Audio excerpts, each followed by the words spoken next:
Hello everybody. Back to some more Final Fantasy. Also, I kind of got to actually open up something. Give me a second. I'm a dumbass. I forgot to do something here while I was starting up apparently. A second while I set this up. It's a bit too fast with. I thought I had already done that.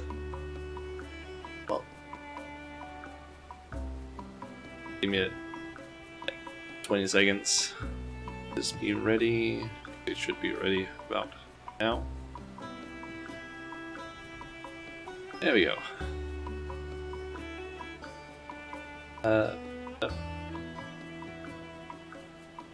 There we go. I'm on screen. I kind of forgot to basically set that up for some reason. Yeah. Hey everyone. Welcome back to another stream.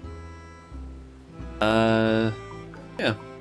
Today is gonna be pretty simple. I basically have the following things planned. I am just about to hit rank 10 Sanctuary. I just need to collect one item from one of my animals that will hit rank 10, which is nice. That's planned. My plan is to just get rank 10, unlock the last things I can unlock on the island. Apart from that, I'm gonna be unlocking several things, because there are certain things that I can see that I haven't unlocked yet in the game. And apart from that, I also have the material containers that I have collected, plus the venture coffer. And I'm thinking of opening those near the end of the stream, because might as well, plus that way I can basically just fill up my entire inventory at the end of the stream, and then have to deal with that afterwards, like once the stream is over, because I think that would probably not be a good thing to have fill my entire inventory and then have to try and get rid of that in order to then do some content. Just don't think that's a good idea. Rank 10?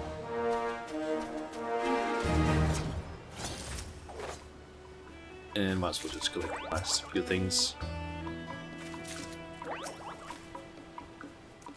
Good measure.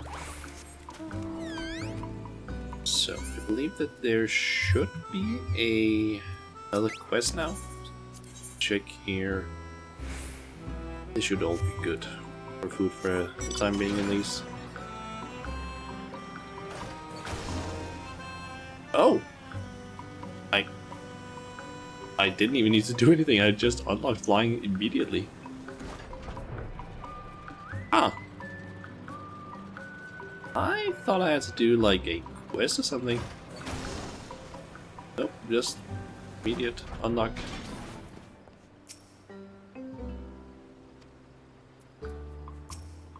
This place has truly become paradisiacal in every sense of the word. Hardly a tree in sight, ample cover from the rain, and a cot with our names on it. A finer hideaway from society, you will never find. Okay, I'm curious about something now. Because there are mounts you can get here in apparently. Supposed to be, yep. Ireland GL2 Ignition Key. This mount only appears once you've reached rank 10. So I want to try and get that, and I can maybe get enough or not. Maybe later.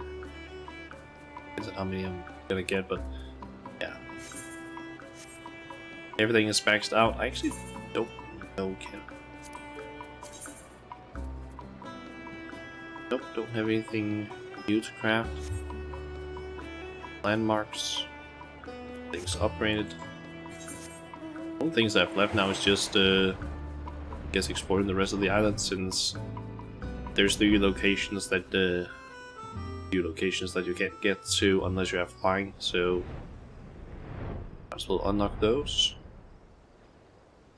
If I'm not mistaken, think it's this little plateau.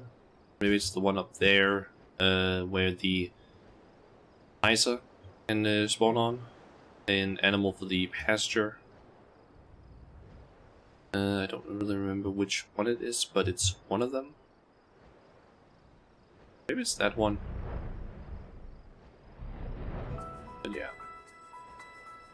There's basically some new spots we can go to. Up here there's the, I think I mentioned it yesterday, that there's a really good place to basically gather quartz.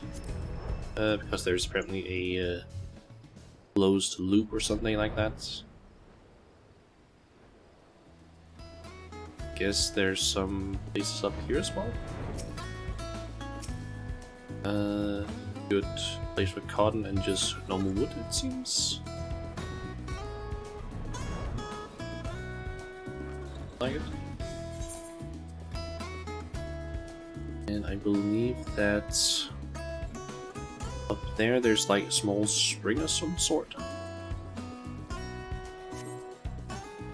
That I think has a few items that you can collect as well, but it's mainly just like a small spring of some sort.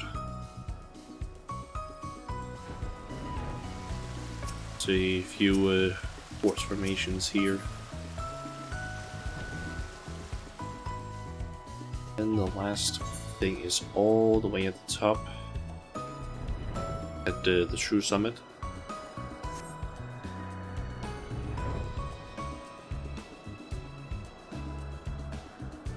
Which I believe contains just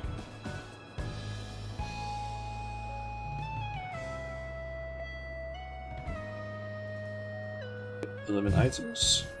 Means it's a perfect loop in terms of gathering. And it has like, how many is that? 1, 2,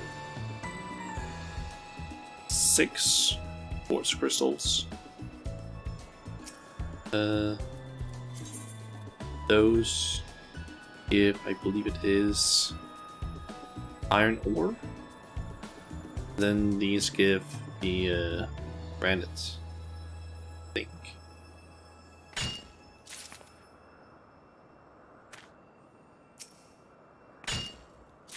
Quartz and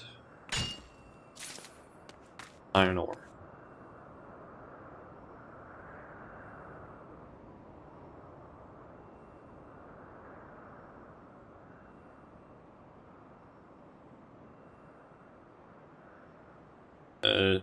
Hi there, Floofer. You don't know if it's just you, but every time you try to watch stream, everything freezes up. It moves again for a few seconds when you refresh, but then freezes up again.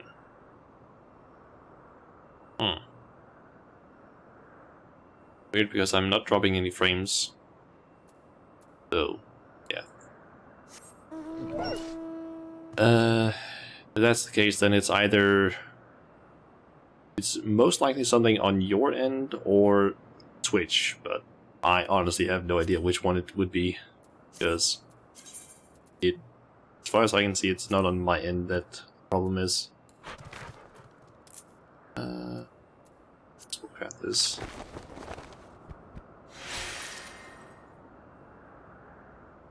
I don't really know why my stream would necessarily freeze, but I'm not seeing any problems, at least in terms of OBS. So, yeah. Yeah. Yes, we're basically done on the island. I thought I was gonna have to like do a quest or something, so... let's see here. Then I want to go and unlock some stuff, so... I think most of these things are located over in Chalian.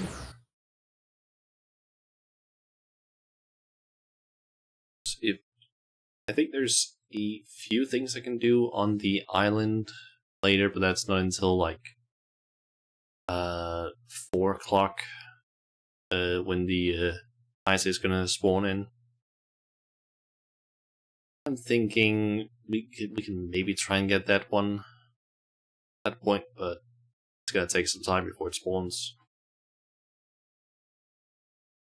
Okay, so if what I'm looking at online is correct, I currently have 2 side quests I can do that unlocks some dungeons. There's basically the quest where no loperet has gone before and cutting the cheese. Do those 2. And then there's also a short quest line. If I do, or if I find the quest, a heartless hypothesis. It's like 2 quests down here. That is gonna, I guess, wrap up completely the Alpha and Omega storyline. So yeah. Let's see here. Crystal from Beyond, that's the raid quest line. Yeah, cutting the cheese. Which is gonna unlock exactly again. That is the Smileton dungeon. I guess we can unlock that. Piety and spell speed. Syria. Okay. Shauna. Oh, thank goodness you're here. It's absolutely terrible. Awful. An emergency of cataclysmic proportions. What is it? I don't know, actually. They didn't say. But doesn't it sound simply dreadful? What I do know is Buildingway has been asking after you. He said if I happen to see you, I should tell you to hurry over to Chydnia Knolls with all haste. Well, what are you standing around here for? Away with you. Okay, I need to head to the moon. I'm actually wondering. Okay, there's the moon. We can't really see anything on it in terms of like stuff of interest, I guess. Guess I can also head down and grab the other quests. Just like have them, I guess. Because I'm planning on basically doing those big quests today.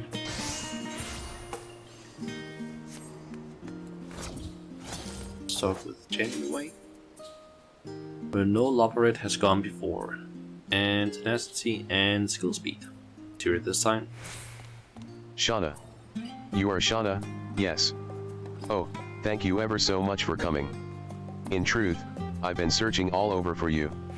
You see, there is a most pressing matter for which I could use your wisdom and expertise.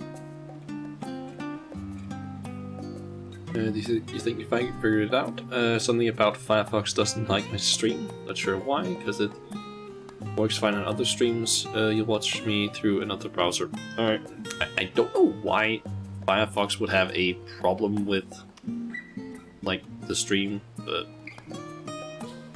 I guess I'm assuming it's probably Twitch that's making some problems, like sending info or something. I'm assuming. I don't see why a browser would cause the problem in itself.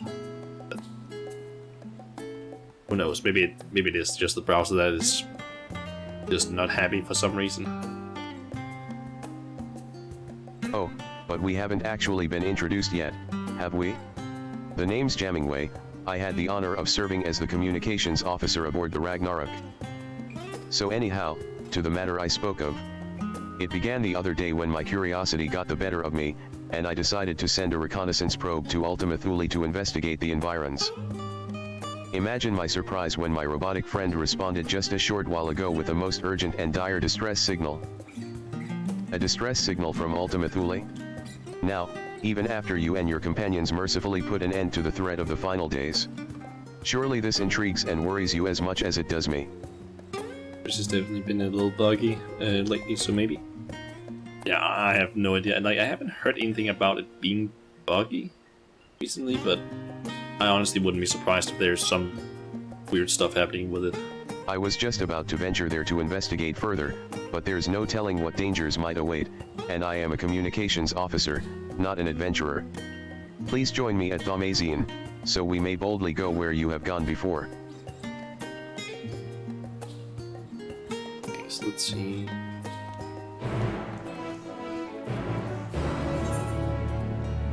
Oh, that's over there. And then there's the Heartless Hypothesis. Speckled Ignition. I believe this quest is only 2 quests long, if I remember correctly. The website wants to load so I can actually see it, because Jesus Christ, gamers game is slow sometimes. Yep. Only two quests.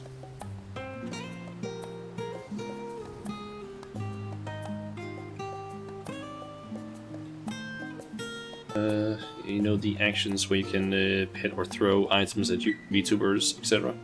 That was messing up for a while. Couldn't let folk redeem them properly. Okay, that also seems weird. I don't really know, or I didn't know that was apparently broken, because I don't have any of that set up personally, at least not yet. Could probably set some of that up, but I'm kind of thinking of waiting with that until I don't know, hit affiliate, because it seems like most of those things require you to have like Twitch specific redeems set up and not just like stream elements or other things like that. So yeah. I need to wait until I unlock actual like, what's it called? Channel points. Let's see, I'm thinking of basically doing this one first, this quest line, because it is a little bit long, but it's also like only 2 quests. Whereas the other ones are only 1 quest, but you do need to like do a dungeon, which could potentially be a long load time, or queue time. Potentially. Let's see here. A Heartless Hypothesis. The speckled technician is enjoying the refreshing harbor breeze. HRNGH. Ah, that's blown the cobwebs away.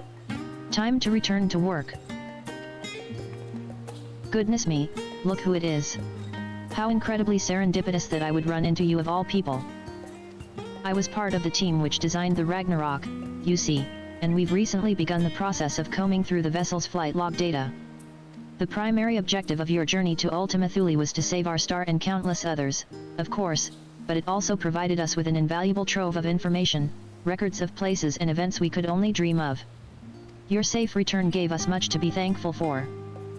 As it so happens, one of the things we pulled from the log was a transmission of unknown origin.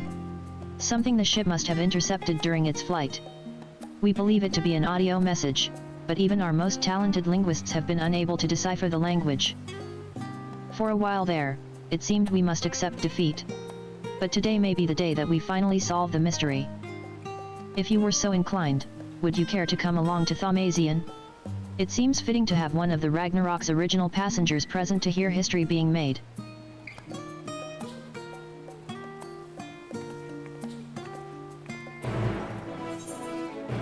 We're heading over there anyway. Kinda knew that we were going to like the Thaumazian. Apparently near the end of the second part of this quest, but didn't know we were going there immediately.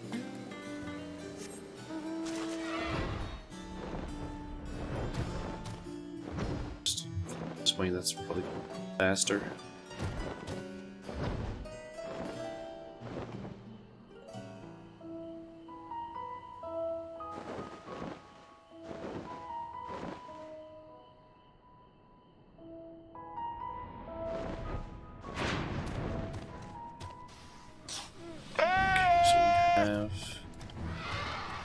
Actually, follow Clover. I'm assuming that's how you pronounce it, at least. Clover. I'm not really sure how to exactly pronounce your name, but I'm assuming it's something along those lines. Ah, there you are. This is where we're to meet the engineers from Garlund Ironworks, who, I am told, potentially hold the key to unlocking our mystery transmission. They should be along at any moment. I'm guessing they're bringing Omega. Small Omega at least. Sorry we're late. We had some trouble finding the right gods. Is that you, Shauna? Pigs, and I'm assuming witch. No, don't see witch. Yes. The woman herself. I ran into her at the harbor, and thought if anyone deserved to hear this message deciphered, it was Shauna Majula. We'll just call you Floof to make it easier. Okay, I'll just do that. No argument here. But bugger me if you don't have a knack for being in the right place at the right time. This actually has more to do with you than you might think, so please, do stick around. Shall we pick up from where we left off, then? Should maybe have changed my glamour actually now that I think about it, because I'm just standing around in like my island gear. As I was saying, we think this transmission the Ragnarok intercepted is a message of some kind, albeit in a language entirely alien to our ears. Alien being the operative word here. Considering we received the message out in the great expanse, its origin was likely some distant star. Unfortunately, our list of off-world allies is presently rather short. Thus we were resigned to the fact that the meaning behind the message would remain beyond our understanding.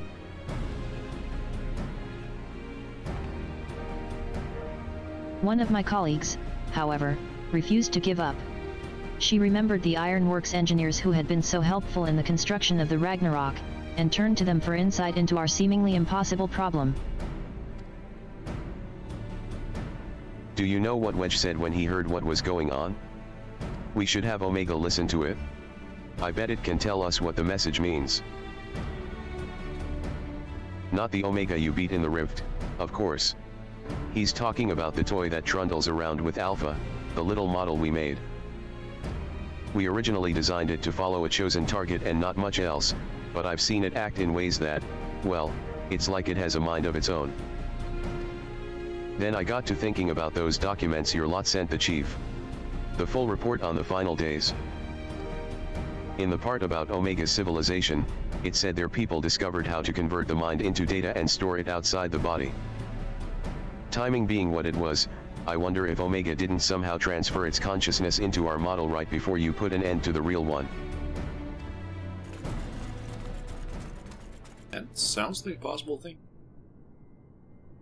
So, in an effort to get to the bottom of that, as well as take a crack at this indecipherable message, we decided to make some modifications. With help from Labyrinthos technicians, we've upgraded our toy Omega with a fully functional vocalization module. We played the transmission for Omega, and I think it's ready to share. Alpha.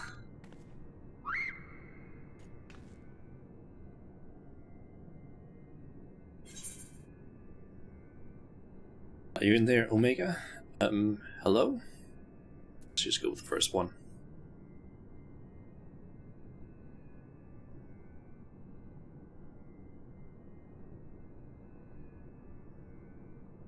Affirmative, if by Omega you are referring to my consciousness, rather than my entire former chassis, existing inside this considerably smaller frame. Prediction. You will formulate several misconceptions. These, I shall preemptively dismiss based on the following facts. 1. Vocalization module aside, this chassis remains unmodified from the design constructed by the engineers Biggs and Wedge. I evaluate its combat capabilities to be on par with a mortal infant. 2. The mechanism which allowed me to perform an emergency transfer of my consciousness was installed in my previous body. With the destruction of that body, I am rendered incapable of replicating such a feat. Should this current material form be destroyed or cease to function, all cognitive awareness or presence I possess will also be lost. Conclusion. I present no threat to you or your star, nor do my projections indicate the necessity to inflict harm. In the fraction of a moment before my annihilation in the rift, I re-examined my directives. If I am to fulfill my purpose as an evolving construct, then I must continue my journey for improvement for as long as I exist. I must acquire this heart of yours. This strength of soul. Well, there you have it. And it's not wrong about its combat capabilities, it'd be more likely to damage itself than the thing it was trying to attack. But let's not forget the reason we brought you here in the first place. What about the transmission they played for you? Could you recognize the language? Affirmative. It was transmitted in Pan-Galactic Basic. Pan-Galactic Basic. A common language in comparatively extensive usage throughout the worlds we have conquered. Which means you can finally tell us what the message said. That is a language you understand, yes? I understand it perfectly. I am fluent in over 6 million distinct dialectal codings. My cooperation in this matter, however, is conditional. Elaboration. Your chief Sid utilizes the floor as part of his unorthodox filing system, which allowed me to scan the report on the final days. I am aware that my home star, the one you call Alphatron, was obliterated in the aftermath of Sir and Medion's meeting. The existence of dynamis has not previously factored into my projections, but I now comprehend the concept. In theory. What fails to compute is why the Omicrons were not immune to its effects. Dynamis should have no influence on a race which possesses no heart. And yet, Sir expressed to Medion a desire to cease existing. Illogical. I must pursue this anomaly further, until the full equation becomes clear to me. I must analyze all the elements of the final days, and deepen my understanding of the heart's intangible properties. To expedite this process, I require an external interpretation of those sections of the report which continue to produce errors in my calculations. I request the assistance of Shauna Majula. As one who experienced the ravages of ultimate despair on multiple fronts, and displayed immeasurable heart in engineering my defeat, she is the optimal choice to fulfill this role. So we either agree to your conditions, or you tell us nothing. And Alpha is just asleep. I'm sorry to put you in a spot like this, Shauna. If you have the time, and the patience, to spare, we'd all be grateful if you could humor the toy's demands.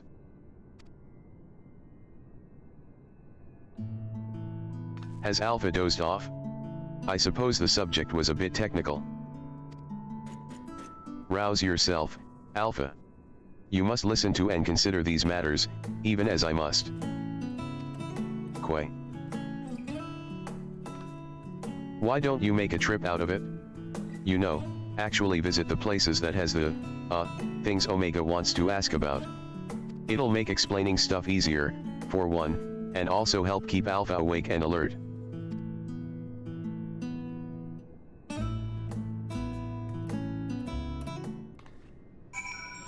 Okay, first let me just... of course I can't do that here. I see you have chosen the mutually beneficial option. Logical. Setting aside the matter of Sir, there are 3 elements of the report on which I desire clarification. The first of these concerns the progression of the final days in Radz-at-Han. I recognized no pattern in those who succumbed to the transformation, and those who did not. That's a bit of a trek if you wanted to chat with the locals. How about we lend you an airship? We do not require such outmoded technology. Shauna's teleportation spell is the most efficient option for long-distance travel. This chassis is a model, essentially a toy. And Alpha, despite his organic composition, is indistinguishable from a stuffed doll. Conclusion. We qualify as material possessions. Pick us up, and you can teleport the 3 of us to our destination.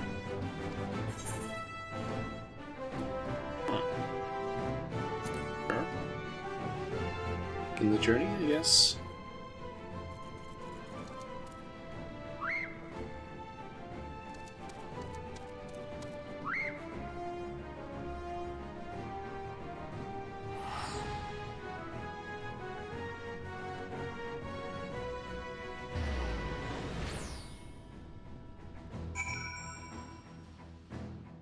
I can get teleported there for free.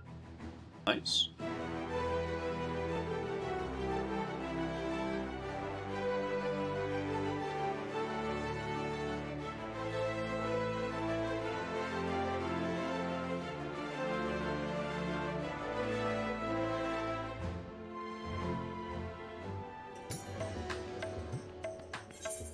Han.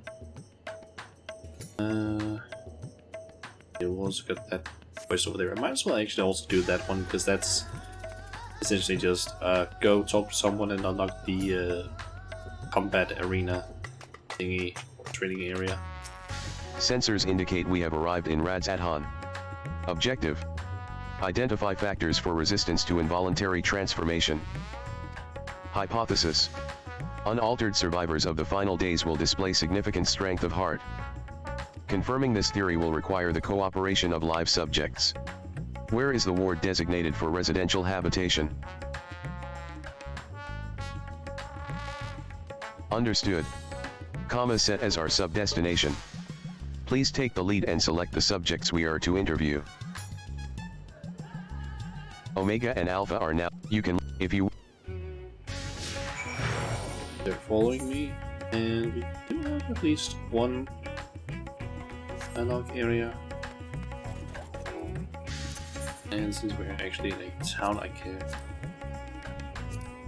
switch over to a different outfit, I guess.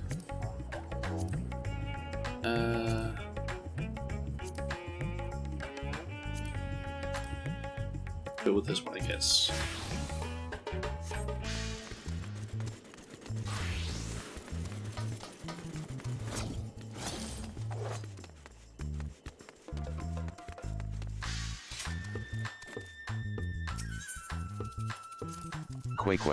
Queequay. Alpha chirps enthusiastically, apparently unfazed by the prospect of climbing the stairs. Okay. Warning. Please avoid stairs whenever possible. My projections indicate high risk probability for accidental slippage leading to catastrophic structural damage. Stepped inclines also increase my energy consumption by 63%. In mortal terms, they tire me out. Taking into account the difference in individual limb length, the design is inherently flawed. A convenient step height for one is an exhausting trial for another. Were I to oversee the civic design of the settlement, I would construct a slope conveyor belt which enabled automatic traversal. Zero personal energy expenditure. Okay. I mean, it kind of makes sense what Omega said there. It would be actually better with just like it's a conveyor belt of sorts.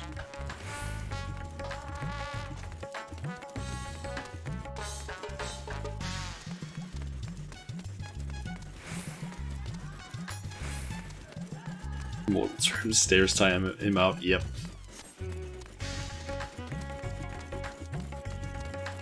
The fact that he specifically just like clarifies like in mortal terms, they tire me out. Like little addition to the dialogue.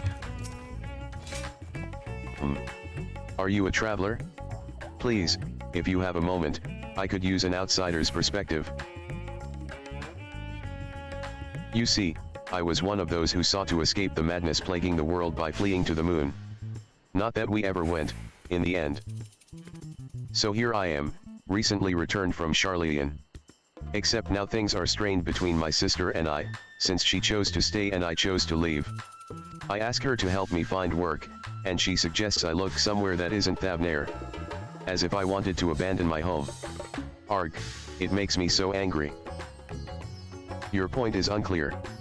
You elected to relocate to the star's satellite, thus your relative now perceives you in a negative light. Your sibling's judgment is in error. Based on the information made available to Hanish citizens, your decision to withdraw to the moon was both logical and correct. Conversely, the decision to remain in Radz Adhan despite the low probability of survival defies explanation. Perhaps her reasoning pathways are faulty. That's right. I'm not quite sure what you're saying, but I'm right, aren't I? Or so I'd like to think. The problem is, I understand why my sister feels this way. I will make this correct here. Speaking from a logical standpoint, going to the moon, considering the situation that was happening, made most sense, but emotionally, it makes sense for the sister to basically be like, I don't want to go to the moon, I want to stay here on the planet. I almost decided against going myself. Even then, I wasn't sure that leaving behind everything I loved was the right choice. And with the way it all turned out,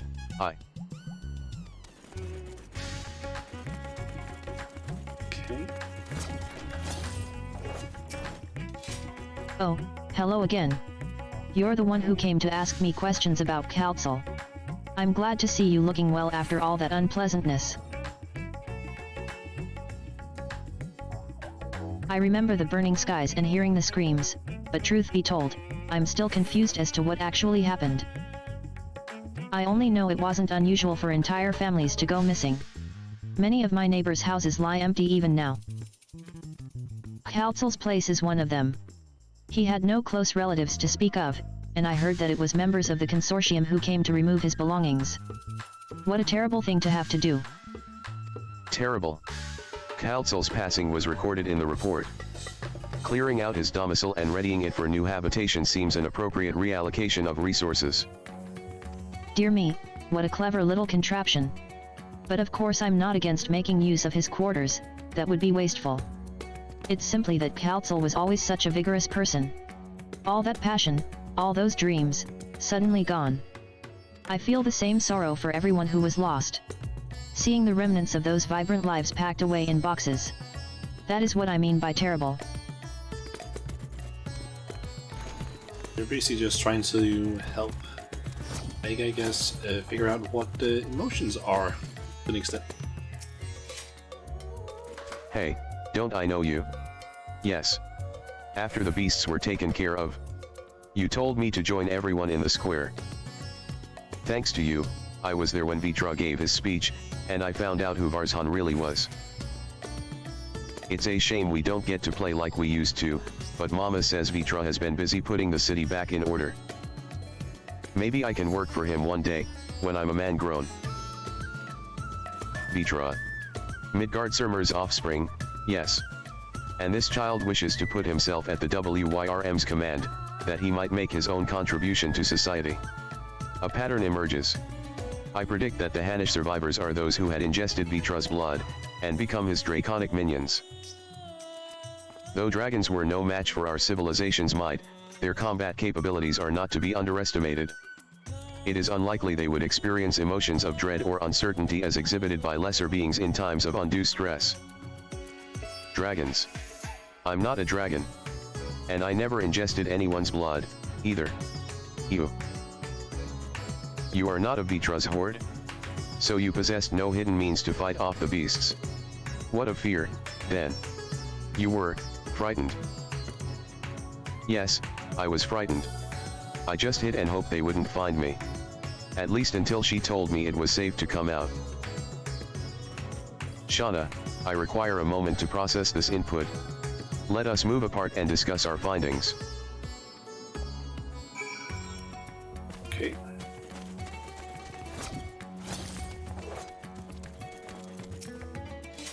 Processing data. Evaluating hypothesis against accumulated evidence. I offered an optimal analysis of each subject's testimony. Yet each time their responses conflicted with my assessment. Without identifying the root cause of this conflict, I will be unable to properly define what constitutes strength of heart. Perhaps the heart you seek lies in the conflict itself. Perhaps we should continue questioning. Perhaps this matter is beyond you.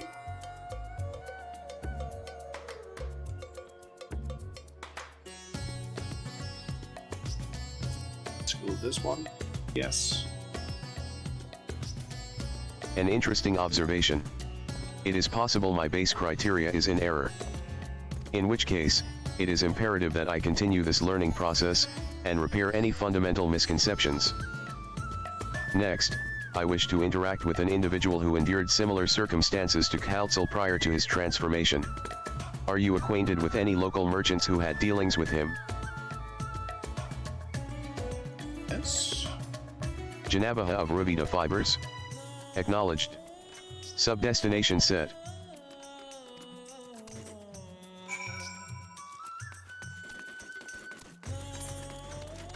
But yeah, that guy. I was actually thinking of the Akasadara, who was like the fisher that we met early in the Tefnir.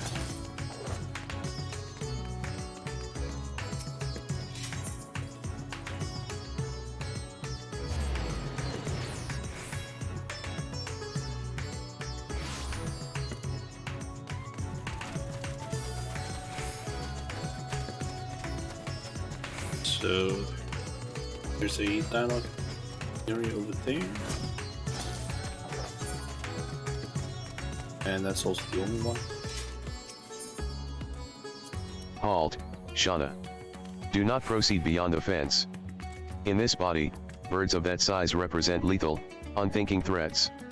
They will peck my casing apart, searching for meat that does not exist. Conversely, Alpha can correctly identify my absence of nutritional content. If only he would apply that intelligence towards maintaining a regular feeding schedule, poor habits adversely affect his mobility. Kwekwe, kwekwe. Alpha looks back and forth between Omega and the Hamsa, showing visible concern. So Alpha also knows that those can be dangerous to Omega. Omega and Alpha have yet to arrive. Be sure they are at your side before attempting to continue. Basically, yeah. Right, yeah. Omega and Alpha have yet. Game? Well, look who it is. I must thank you again for your help in moving our textiles. Recovering from those tragic events has been difficult, of course, but with everyone pulling together, we've managed to get things back up and running. I was thanking for your dialogue. Make me. Yeah. I basically use something that is kind of I think someone has referred to it as like a something that belongs within the Fight Club rule set of Don't Talk About Fight Club. But yeah, I basically installed something that just reads the dialogue boxes, because let's just say that my throat started to hurt very early on in the me streaming Final Fantasy 14, because there's so much goddamn dialogue. So I decided, is there something that can read it for me? There was. Technically, it is actually against the terms of service, but it's not really anything that like really does a huge thing. It's more just a like, I don't know, what do you call it again? A quality of life sort of thing. That just like reads the dialogue instead of I have to read it aloud. Plus, it also helps if there's anyone like watching the stream that doesn't that has like dyslexia, because there is one person that I know that watches my streams who has dyslexia and has trouble basically reading text because of that. So having it read aloud just kind of helps with that. It's hilarious and you love it. Yeah, it's kind of been a meme because certain words the text-to-speech just doesn't know how to pronounce. For example, earlier Omega tried saying like worm, but it just like spelled it out. There are certain words that just like it has no idea how to pronounce, so it just like spells it out for some reason. And it has also at certain points just mispronounced certain names completely. But yeah. Janabaha, I come with questions related to that tragedy, specifically, your survival of the final days. Although you are similar to Kaltzel in many respects, he succumbed to the transformation and you did not. Why? What is the critical difference between you and him? What? I'm sure I don't know. I'm not especially brave or courageous, if that's what you're asking. Perhaps being focused on protecting our workshops kept me from spinning into a panic. Still, I imagine Council would have been feeling that same sense of responsibility. Perhaps the weight of it all is what invited his demise. You were of the same mind, resolved to the same purpose. Yet your strength of heart, of spirit, was not equal. If merely emulating the individual is insufficient, then some other unseen factor must be involved. Ahem, not to interrupt these deep philosophical musings, but do you think I could ask you a small favor? There's a man by the name of Nashvin who's been helping us out here while he gets back on his feet. I have a feeling he'd benefit from speaking with you. Leave by the eastern exit, and you should find him just outside, organizing some new inventory items.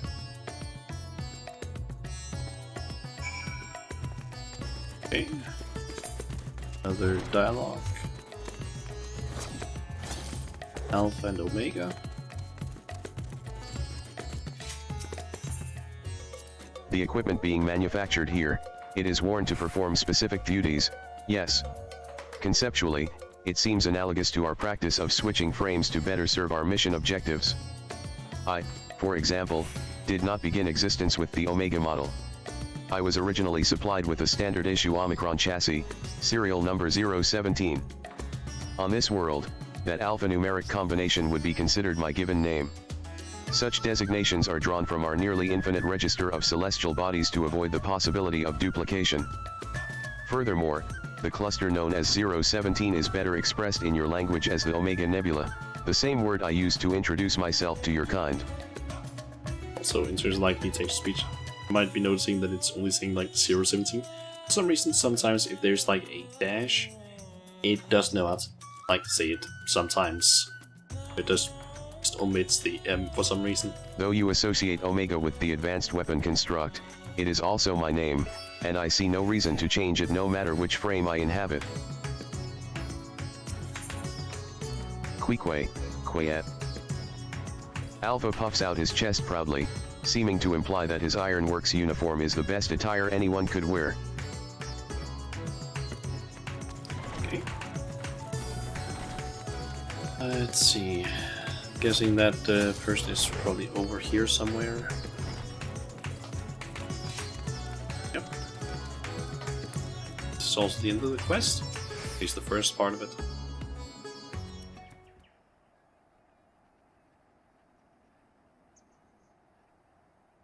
That's all our orders accounted for, and everything looks to be of good quality. Kamala will be pleased.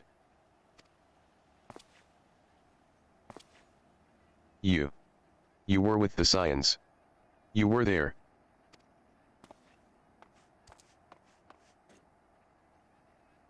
Yes, I'm sure of it.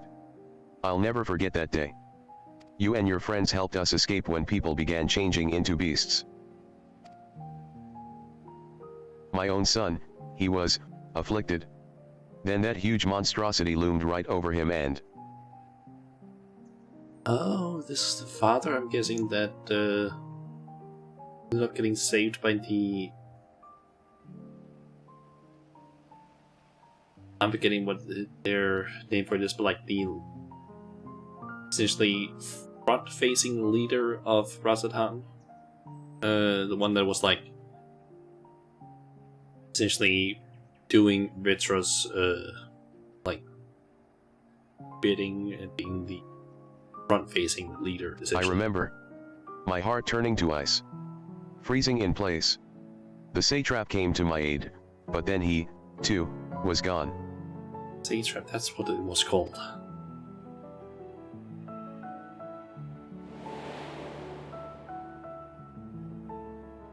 Yep, that guy. The memories run together in my mind, like flashes from a nightmare. Only the words of your comrade still ring clear. I repeated them over and over like a mantra as I fled for my life. You must run, for their sake and your own.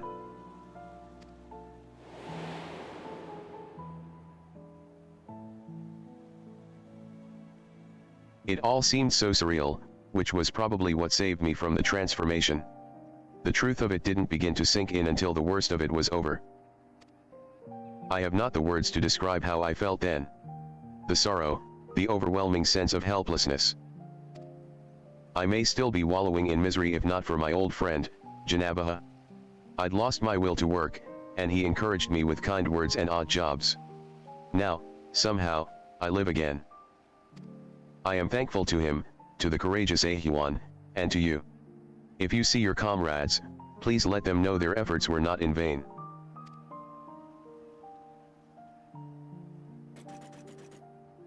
You said you lost your will to work. This signifies a cessation of efforts to maintain basic life functions, yes. What changed to extract you from that stagnation? An offer of work from Janabaha should mean little to one without the desire to accept it. Was it some manner of mortal instinct?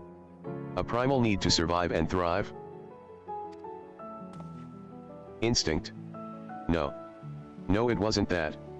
If anything, my instincts were telling me to lay down and welcome an end to the pain.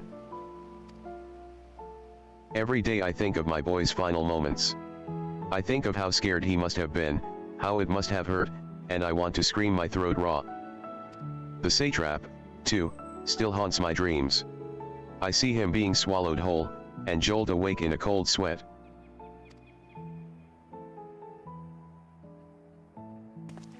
But something changed when Janabaha came to me. I looked up and saw that, even without my son or Ahiwan, the world around me continued to turn.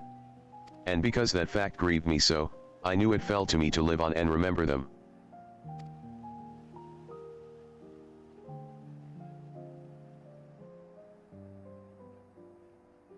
Strange, isn't it? What drives me to rise in the morning is the very sorrow which once crippled me.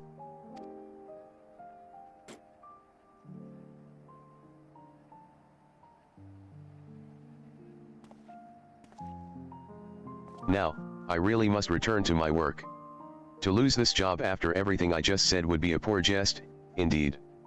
May the sisters keep you well.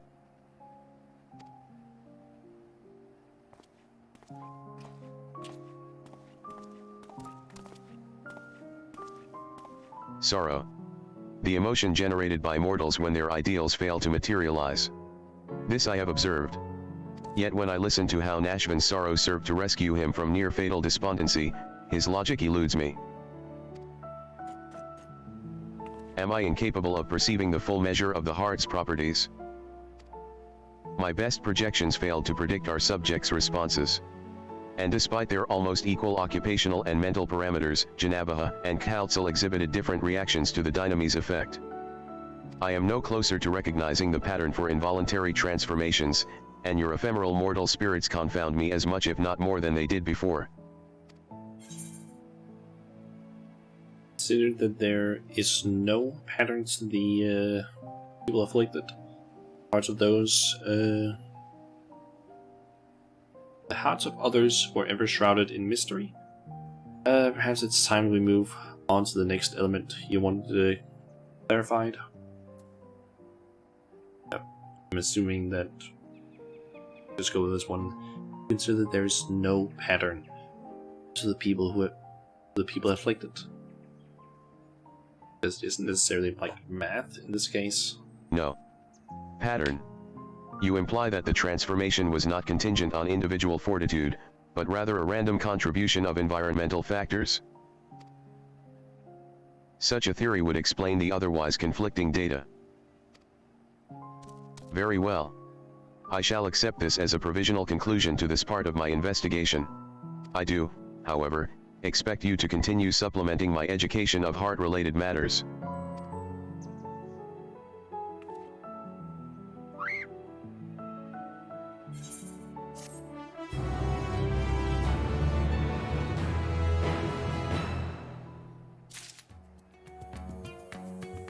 Okay. And make an alpha. Quay. Quay. Goodbye.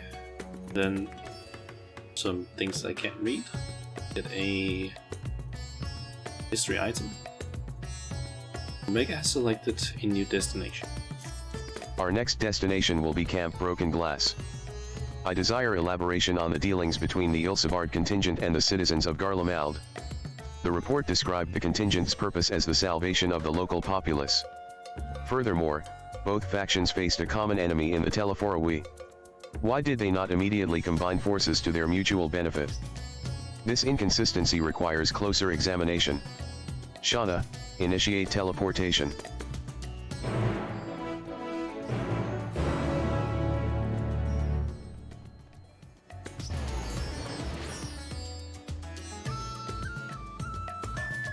Guess we're doing the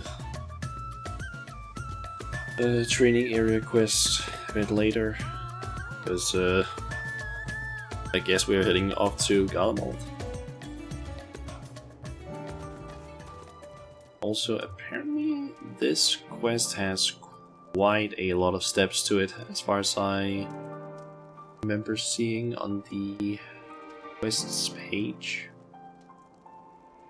Let's just put up the quest here.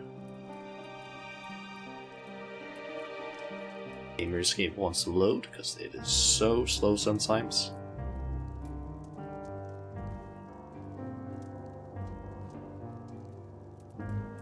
Yep, 12 steps to this thing. Teleportation successful. Evaluating immediate environs. A cold weather region by Aetheri's standards, but significantly less extreme than a star with ice planet classification. This body should not be unduly impeded. In contrast to Alpha and his uncontrollable shivering, my frame appears highly resistant to low temperatures. Retrieving data. Records indicate that remnants of the contingent force and a number of Imperial citizens yet inhabit this location. We must speak with representatives from both factions, and explore their respective attitudes. Proceed.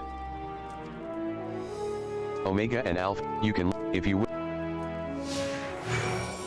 Okay, do we have any dialogue areas? Nope.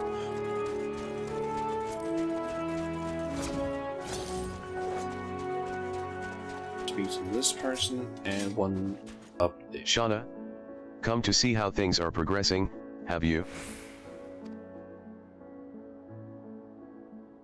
I can't speak for the overall strategy, but communication with the locals has become a damn sight easier since Huluz and his soldiers stepped in to help. Oh, we still face our fair share of distrust, of course. Some folk even think we're enslaving minds with our foreign magics. Umph. We have Anima to thank for putting that idea in their heads. But all things considered, I'd say we're doing pretty well. Establishing an open dialogue was the first big step. Query. You consider this level of progress acceptable? The reality of your efforts falls far short of the ideal.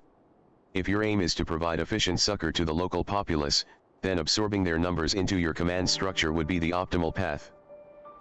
Oh, I wouldn't want to go that far. We're not looking to take over their nation. If we're to do this the right way, we need to recognize and respect each other's way of life. So while it may not be the easiest solution, I agree with the contingent's slow and steady approach.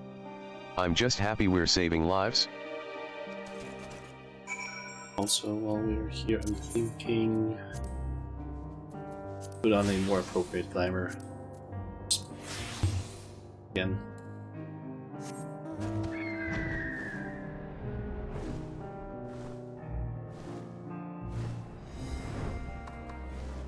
Okay. A shadow from the past?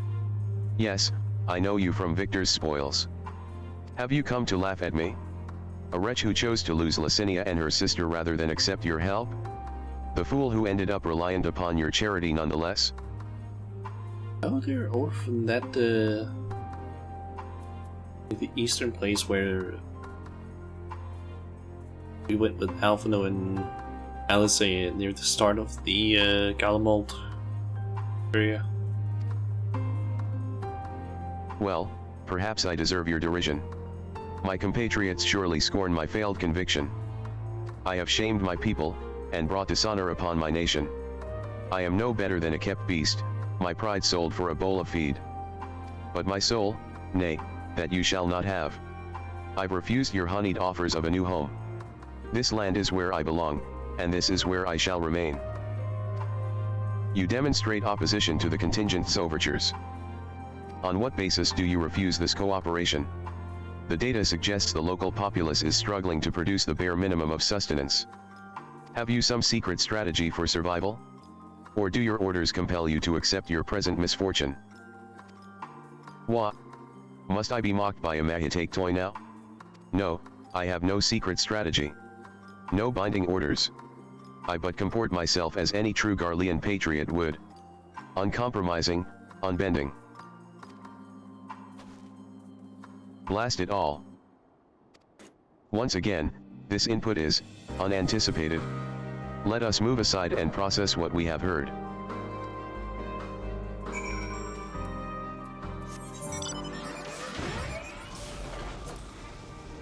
Here.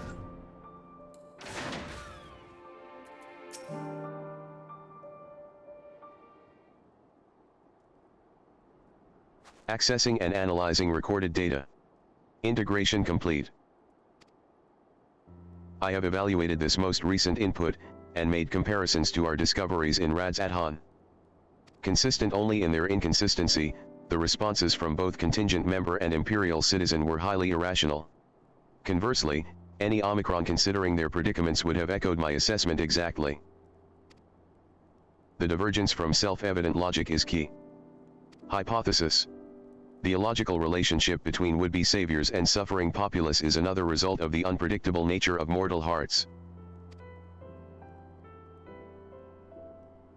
Any property or ability has inherent advantages and disadvantages.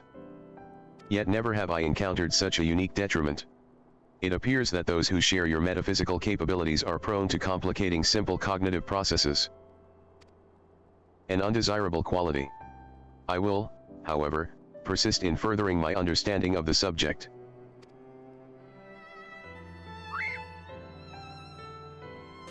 Query. Prior to formulating our next step, I wish to know, who is this Licinia the Imperial mentioned?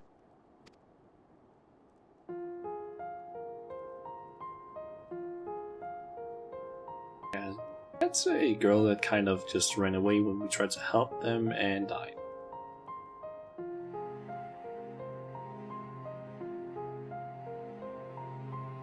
Acknowledged.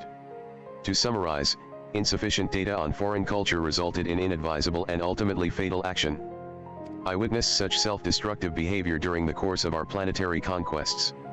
Overwhelmed enemy forces would voluntarily withdraw into perilous regions, leading to a succession of inevitable losses. Tangential data request. I wish to learn about burial customs. The practice has ever seemed nonsensical, but new data suggests it arises from the same source as your cognitive complications. Take me to this Licinia's burial site. It may aid me in stand.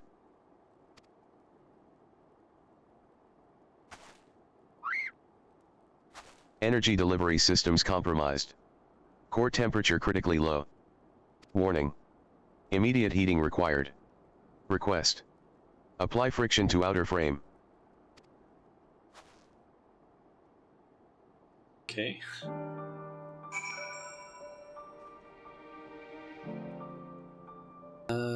Rub some warmth onto Omega's frame. Back into Omega's frame.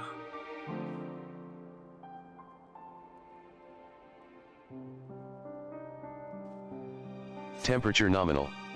Energy level stabilizing. The creators of this model must have experienced impaired cognitive reasoning during the design process. Upon our return, I will request additional climate shielding, as well as an accurate temperature sensor array. This will not affect my combat capabilities, but should improve my basic survival rate. Reconfirming sub-destination. In which direction will we find Victor's spoils? Acknowledged. I believe. Alpha, you are to remain in close proximity.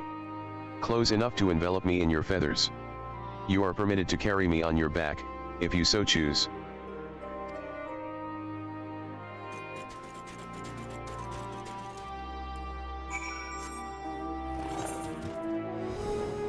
Okay, so up there.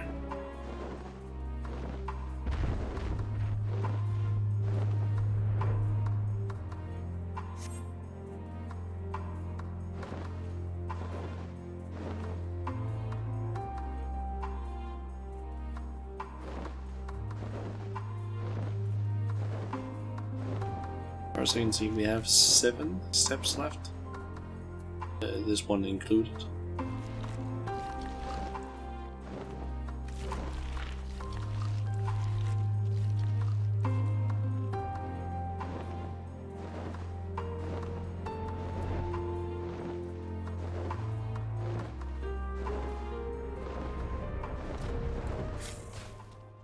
It's a First Legion soldier here.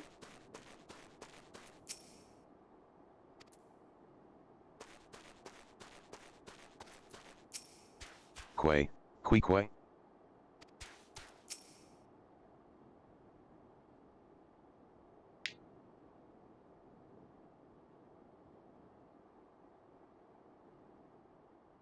A deceptively deep snowdrift almost defeated me, but we have successfully arrived at the location you indicated. There's no like music. It's kind of, I don't know, making this seem more serious than going through before. Caution advised.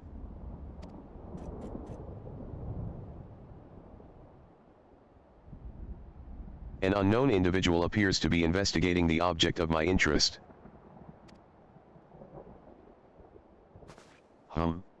You're a Orzeus champion, aren't you? Shauna Majula.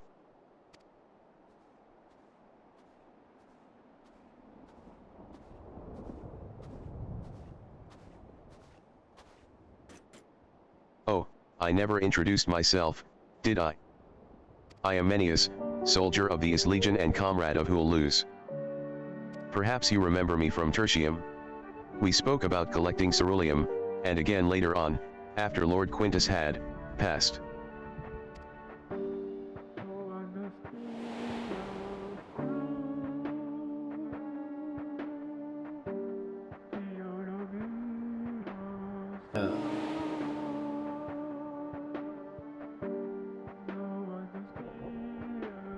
Menius. Explanation requested. What is the reason for your presence here? That must be the tiniest Mahitake weapon no, it's just an oddly shaped communicator, isn't it?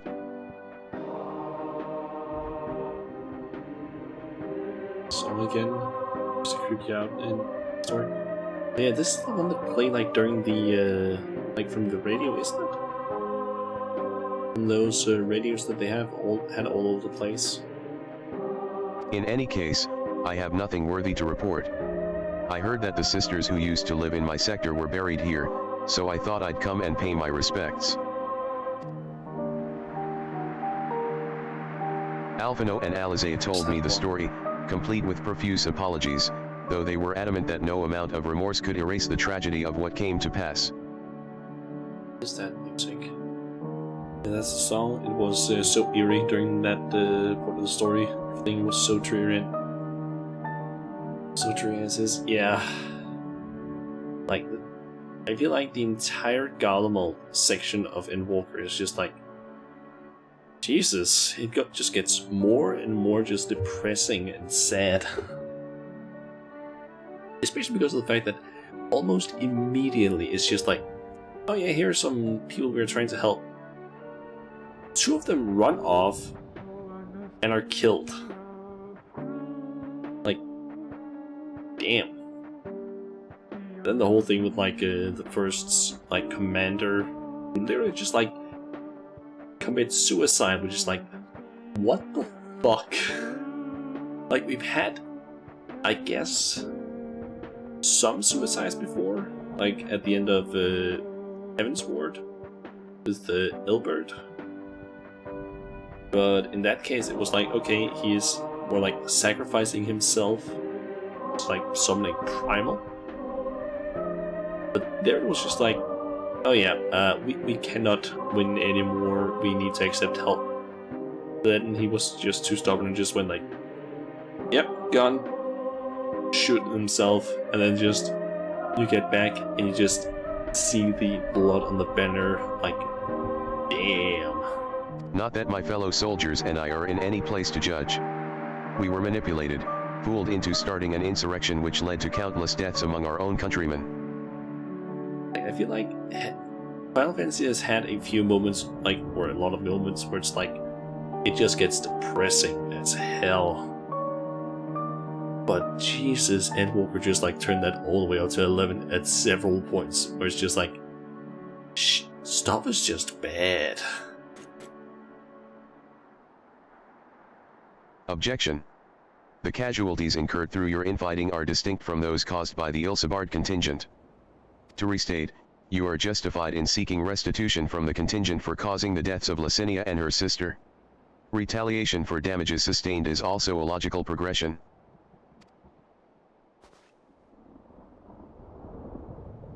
I can deduce 2 reasons why you do not initiate hostilities with Shauna and her allies.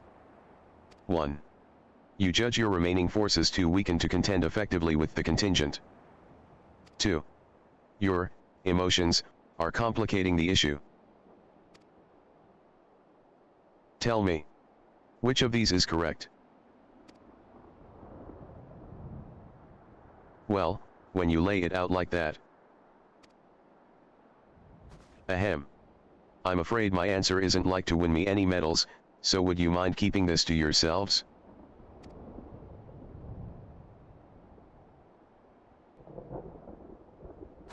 There's the unspoken thought that we're outmatched on the battlefield, certainly.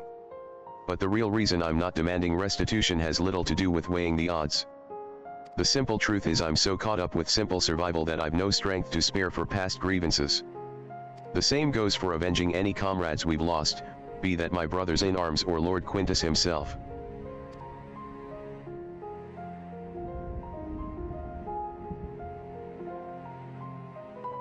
Although it seems everyone has an opinion about the manner of his passing. That fucking banner is still just like haunting as hell. Some say he should have fought until the end. That he abandoned us to the enemy. Others praise him for taking the full burden of responsibility, and freeing us to walk our own path. I don't know who's right and who's wrong, but I'm inclined to side with the latter. He gave us the choice of freedom, and that's the choice I made. I could cry and rant and rage, but what would be the point? I'll save my energy for worrying about my next meal, my next task. I need to focus on the ones left behind, on making some kind of life for my comrades and me. And if I need to lean on the contingent to do that, then that's what I'll do. Even if their aid comes at a price, I'm willing to pay it. My antivirus just popped up that it apparently done a scan, which I hadn't told it to do. It's just one of the like big ones, I guess, so it didn't drain my PC of a ton of stuff, like resources, I guess. Even amongst your own, there are times when cooperation demands compromise. What matter that they're outsiders? Besides, I think I could grow to like Alphino and Alizea. They've reached out to us with kindness and compassion from the very beginning. Summation. Your desire to survive, even should it mean allying with the contingent, was a feeling you already harbored. That your side had committed worse atrocities was the logic you invented later to justify your reasoning. Blunt but accurate, I suppose. The heart is honest about what it wants, even if the mind takes a while to reconcile the decision.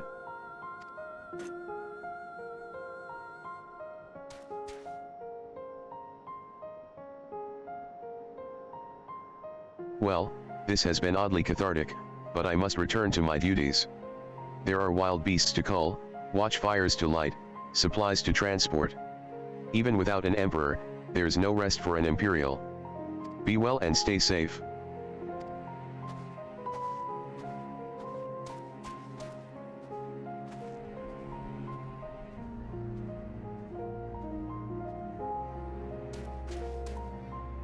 Upon review of recent input, I have arrived at an unexpected conclusion. I have been formulating my assessments on the premise that it was man who commanded the strength of his heart, but the data suggests the opposite is true. The surge of spirit, of feelings, of emotions can entangle your thoughts to such a degree that even control over your own behavior is compromised. It seems a most counterproductive specification. This also explains why my interactions with mortal subjects have produced more confusion than clarification. It presents a formidable barrier to understanding.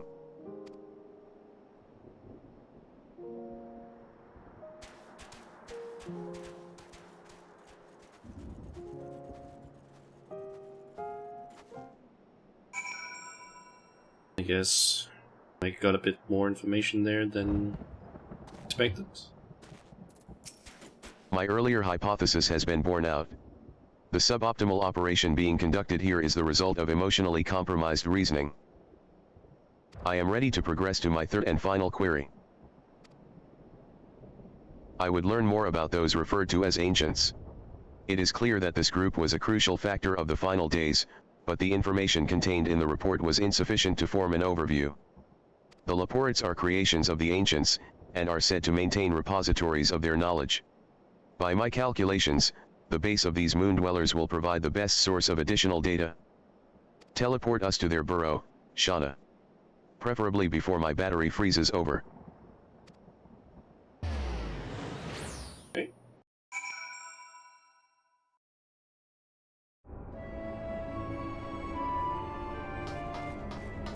Vegas or Alpha's just looking up at the, I guess, all of this.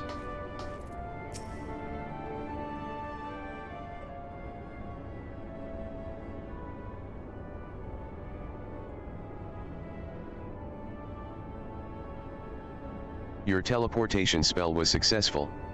We appear to have arrived at the location described as Bestway's Burrow. Music plays in your house in game. All nostalgia music. Are you referring to the music that plays here in the operates, like days, I guess?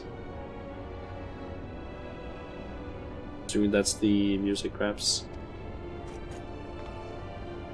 An inspection of the technology in use here would give me detailed insight into the ancients and their civilization.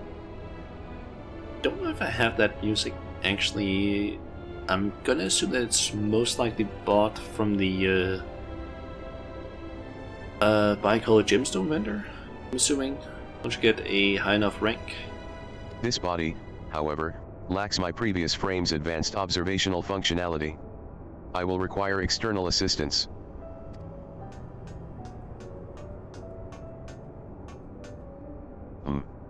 No, it can't be. It's called Welcome to Our Town. It's from the Gemstones operate base, yes. Okay.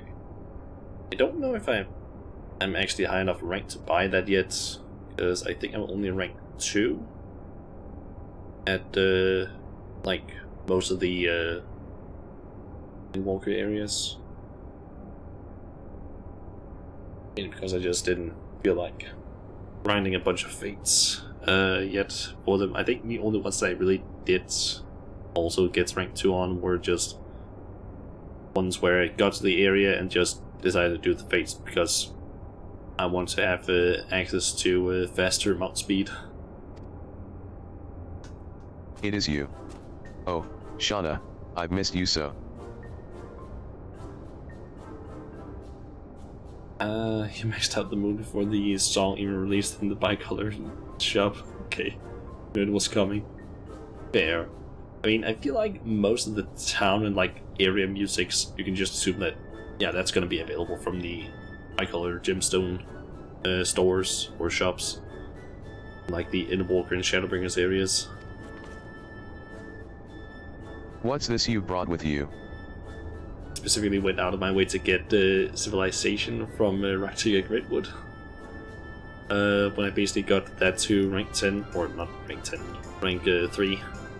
Because I like the song, and one of my friends absolutely hates the song because it's just, you hear it so much in Raktiga Greatwood when you're leveling, or yeah, doing Shadowbreaker stuff.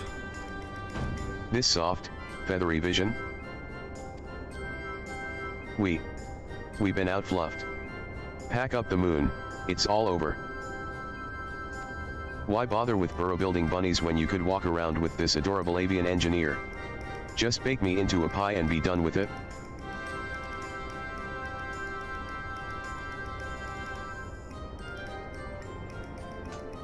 Inspect our inventions.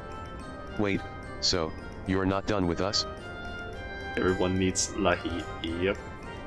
I feel like if you end up playing Final Fantasy XIV ever, a video you just need to see is like Sorkin just doing Lahi at one of the fan fests.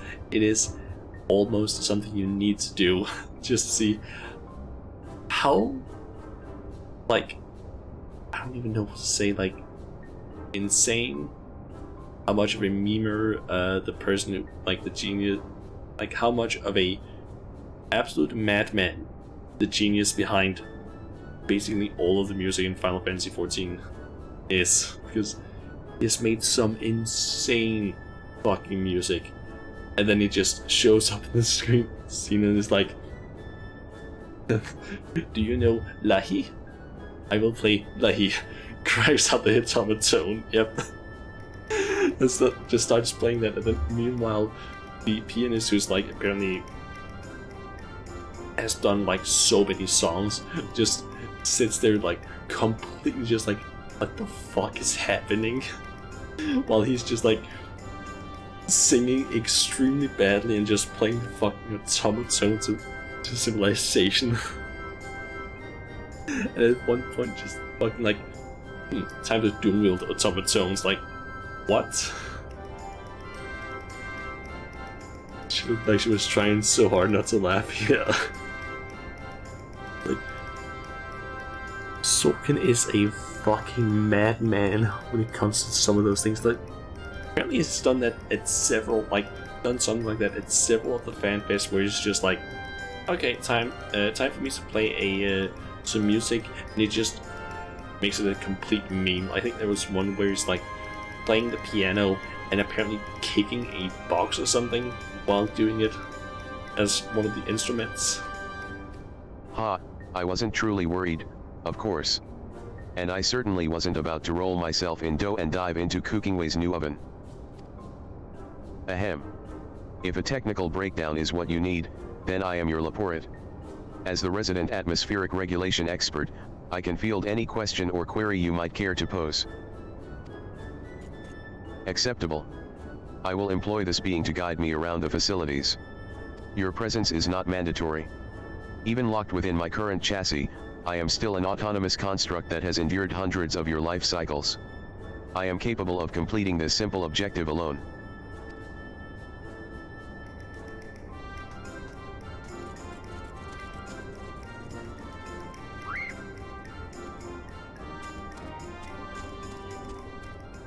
I just noticed that there's something spinning underneath here.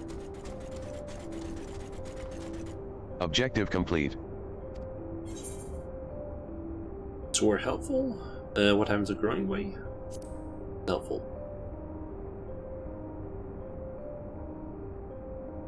Affirmative. I observed a representative cross-section of the Laporit's engineering capabilities. My guide required more time to confirm the answer to certain questions, but overall, we made efficient progress. Conclusion. Extrapolating from the fraction of technology on display, the full spectrum of the ancients' advancements was, at minimum, equivalent to a level 4 civilization. A fact which demands further investigation. Despite establishing a near-ideal society, these beings nevertheless harbored a weakness which invited self-destruction. In studying them, I stand to gain a greater understanding of Sir's anomalous decision. Growingway informed me that another type of ancient-made entity exists upon this satellite. The one they call the Watcher. I would speak to him.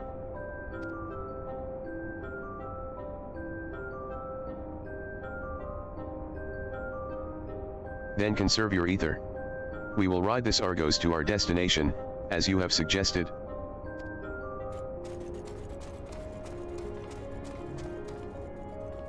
Okay. I don't think I had noticed that there was like this thing down here is just spinning. It's just that I completely missed that. Let's see here. Go to Argos.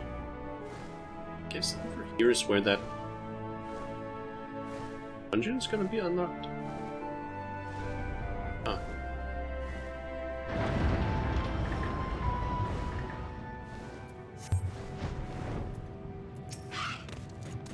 Imp ants detected. The creature identified as Argos refuses to acknowledge our presence. Hypothesis. Upon our arrival, Growingway expressed concern that he had been outfluffed. This suggests the existence of a fluff-based hierarchy. God. My station in such a system would be predictably low, but Argos is adamant in ignoring even alpha. Its fluffiness level is impossible to gauge. Argos turns to you with an impassive gaze. It seems you will need to intervene. Just think of them as luggage. They're the fluffiest of them all. Dear Argos.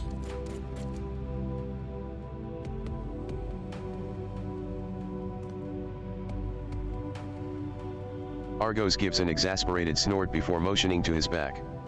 It seems you have permission to climb aboard. You have secured the creature's permission? Curious. You must have special standing in the fluffiness hierarchy. I have allowed myself to become distracted. Let us continue on to the Watcher at once.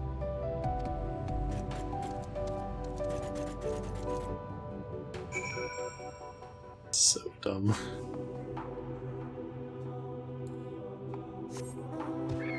Nice that they actually just move us around to the different locations we need to go to. The Watcher located. An estimate of this being's height explains the inconvenient scale of Bestway's burrow. Qui. Qui. I was bemused by the arrival of these small visitors, but I see they are companions of yours. What a rare thing for my abode to be thus crowded. How may I be of service to you? Hello, Watcher. My purpose here is to learn more about the ancients. I would know of their deeds, their philosophies, the very nature of their hearts. I would understand why the final days was visited upon my home star. A worthy endeavor. But there is another better suited to assisting you with that task. Perhaps you might favor us with a tale or two of the ancients you met during your travels, Shauna. My fragmented memories would be a pale substitute indeed for the clarity of your more recent experiences.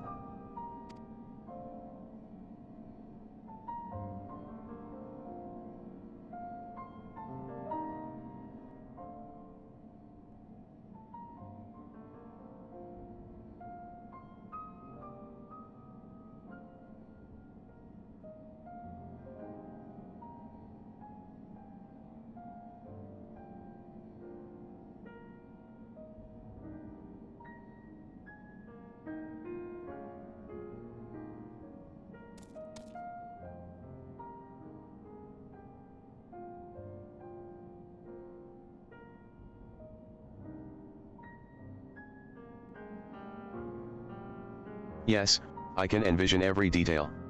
Your meeting with Venet and Emetselch and Hythladius. The sorrow and determination of Hermes.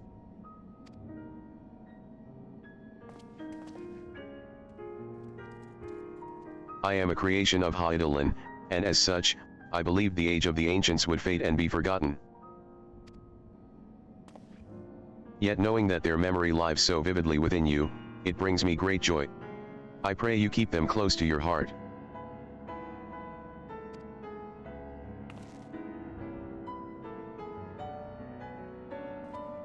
At the time of your journey to the past, the one whose essence I embody would have been a scholar at Eneater. A shame. Had you reason to go there, perhaps you might have met.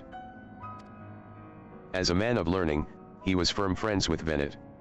They spent long hours trading theories, or debating the laws of the universe. I remember joining her faction as the final days bore down upon us. Yet of the events surrounding that tragedy, I recall precious little. Hydaelyn wished for the people of your age to decide their own path, thus I suspect my recollection was limited by design. Yet even she could not cut away one persistent memory.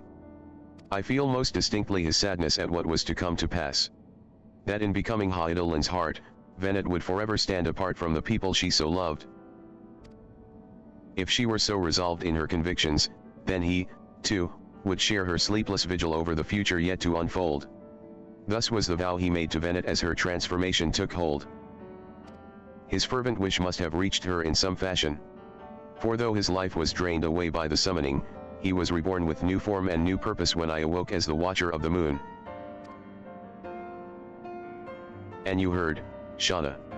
You felt. You thought. And in seizing the future for yourselves have you brought full circle the saga which Venet began. What you accomplished was no divine miracle. It was but the beacon of hope, passed down from one generation to the next, a succession of wishes and prayers reshaping the star into the world we knew you deserved. You have our deepest gratitude. I thank you not only as myself, but as the man I once was, and on behalf of those who devoted themselves to Venet's vision.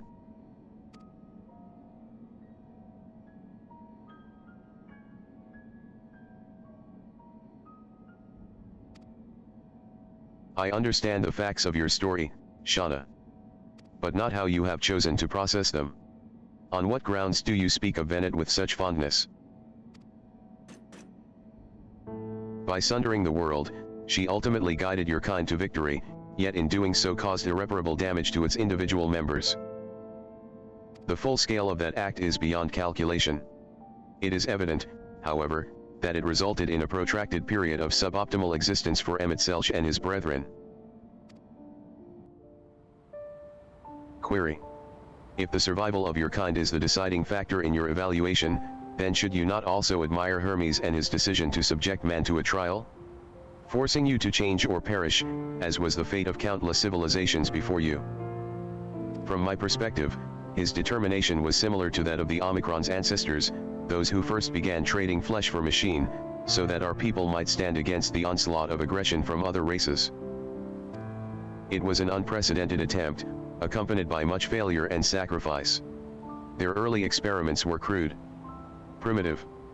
Had they not made those first advances, however, we would have remained vulnerable to our environment. The violence would have utterly consumed us. And what of Emet-Selch himself? Judging by your retelling, he was a benevolent ally saddled with tragic fate. Yet I remember the years when my instruments fed me data from events across the entire star. During that time, I witnessed his Asians engineer multiple instances of cataclysmic strife. These calamities, as you know them, were responsible for planet-wide destruction. A man whose endgame relied upon the extinction of all modern mortals must, by definition, be your worst enemy.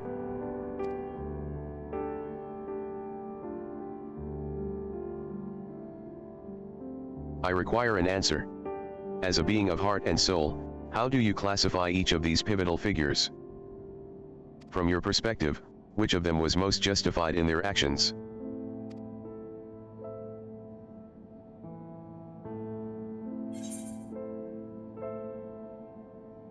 They were all justified in their action. Bernard, Hermes, and Selch, none of them were.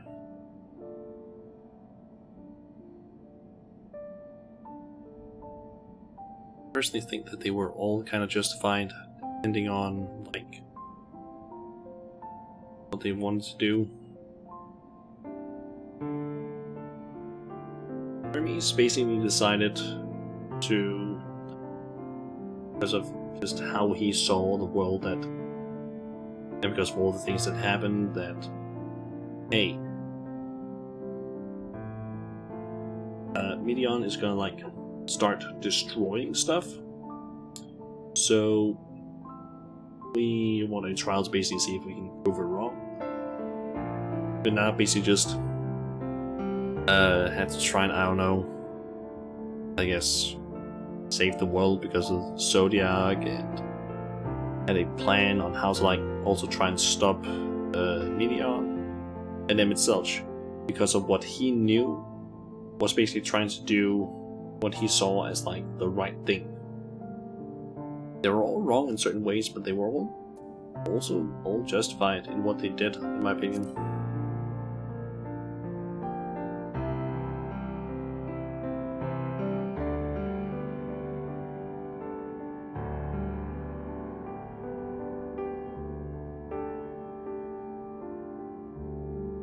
I think I understand. You seek a definitive answer. Yet based on our experiences, Shauna and I might develop very different opinions.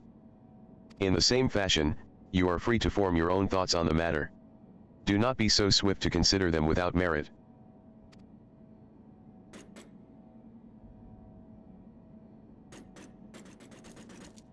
I do not have my own thoughts on the matter. I assess each situation with the same logic pathways available to every Omicron.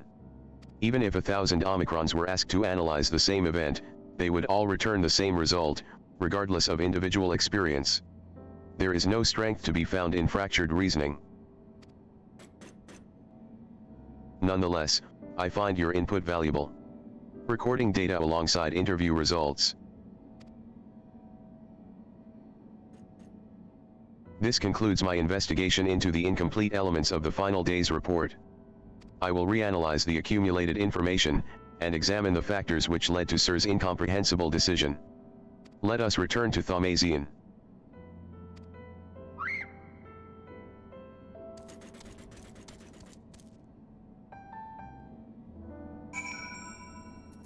Okay, speak with Biggs in or at Thaumazian. Should apparently be the second to last step. As far as I can see on the Gamerscape page for this quest, it's simply just speak with Biggs and then speak with Omega.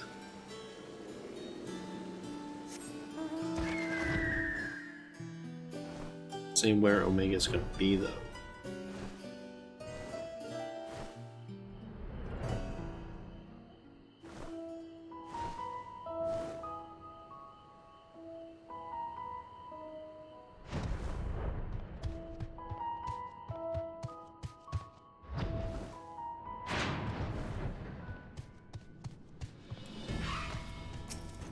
Ah, there you are, right at the last moment. Your journey with Omega was properly educational, I hope. We'd planned to ask you all about it and that mystery transmission besides, but I'm afraid something urgent has come up. Seems one of our Ironworks associates has fouled up a job elsewhere, and Jesse needs Wedge and me to rush in and lend a hand. There's an airship already waiting for us out in the harbor, in fact. Do you think you could escort us over there, and talk as we walk? Acceptable. I am fully capable of speech during ambulation. I figured you might be. Right, let's get a move on, then. Let's see.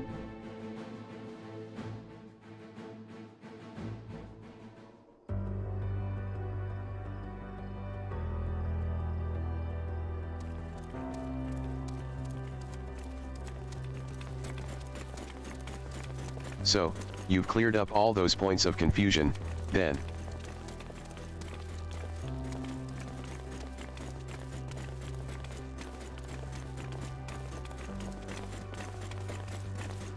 I had mistakenly classified your intangible heart as an ability of some kind.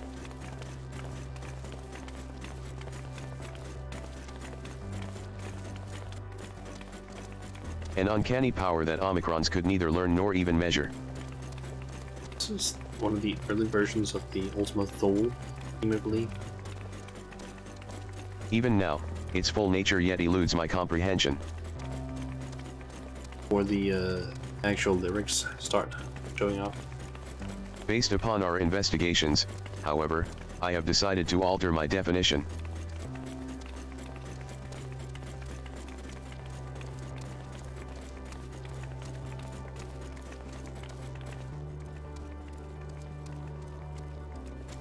A phenomenon which influences one's interpretation of reality.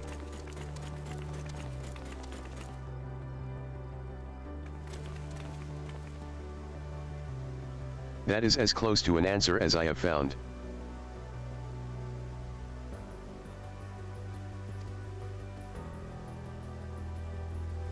Accordingly, Sir's actions upon meeting me Dian strongly indicate the presence of a heart. Sir did not follow routine logic, but formulated an independent assessment based upon the reality it perceived. It felt that the best recourse for the Omicrons was to cease their expansion, and terminate all functions.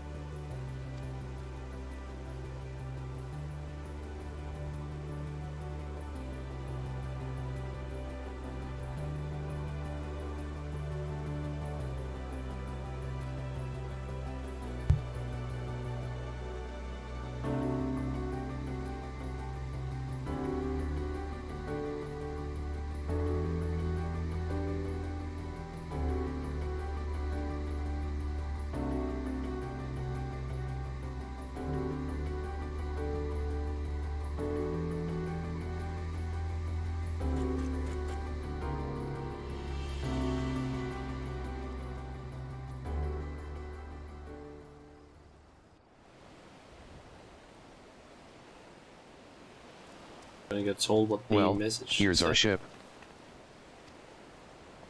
We need to be going, but first, I'll hold you to your bargain, Omega. It's time you told us what was in that transmission from the flight logs. Acknowledged. I will uphold the terms of our agreement. The recording salvaged from the Ragnarok was a simple one. The message is so basic, in fact, that the time spent listening to it may result in a net loss of value. Shall I continue? Now you're just teasing. Tell us the message already. Is the proper version of Close in Distance? It is.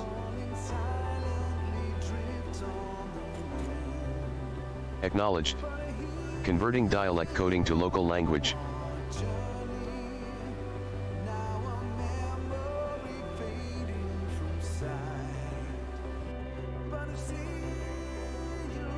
To whomever receives this message out there in the vast reaches of the cosmos. To someone, I hope, who looks up at the stars with the same wistful gaze as mine.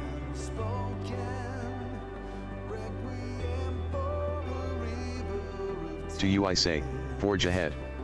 May all our tomorrows be blessed with joy.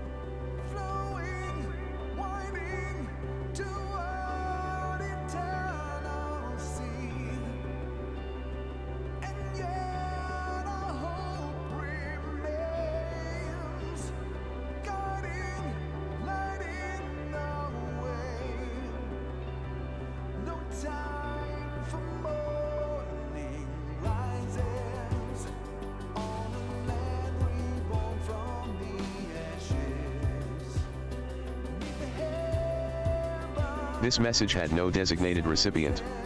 It lacks purpose. The concept of joy is overly abstract. The vocal supplication to manifest said joy is unrealistic in its optimism. Yet based upon their expressions, my assessment of the transmission's value conflicts with its apparent impact.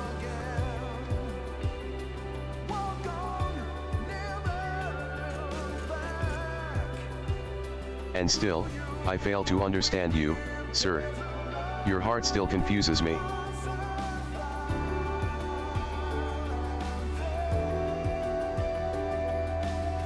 Was termination of everything the correct course? How did you arrive at this conclusion?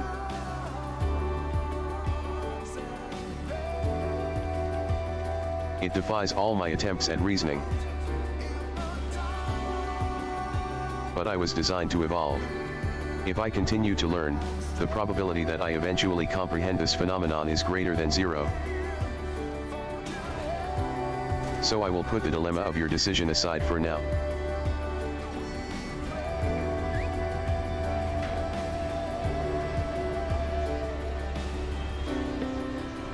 And continue my existence upon this distant star.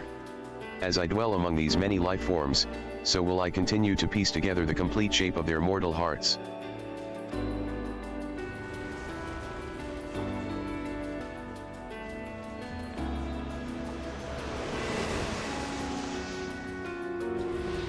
I must document their progress.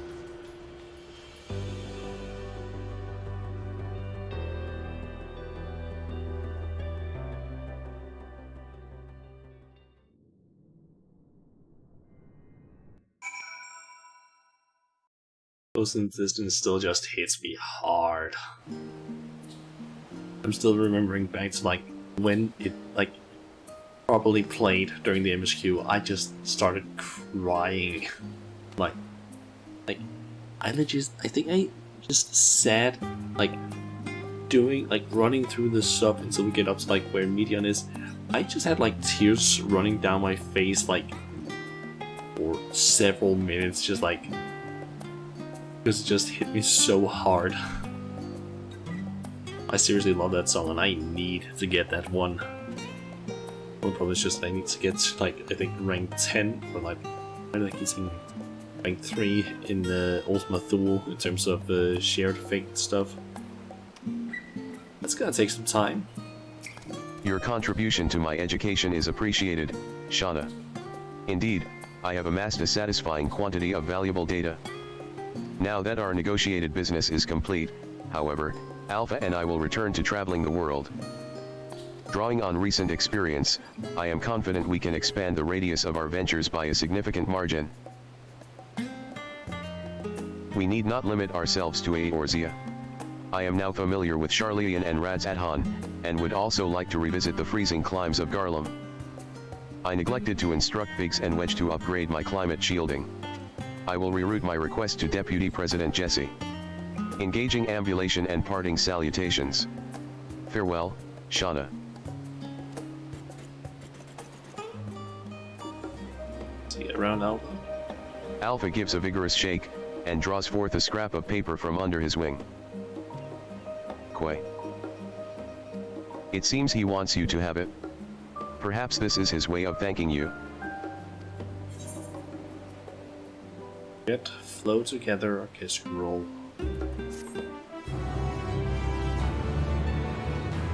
Swiftly, Alpha. The road is long and we have barely begun our journey.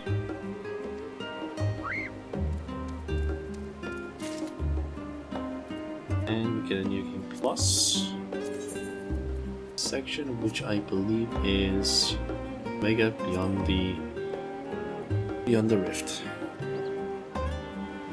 It's, I guess, just 2 small parts.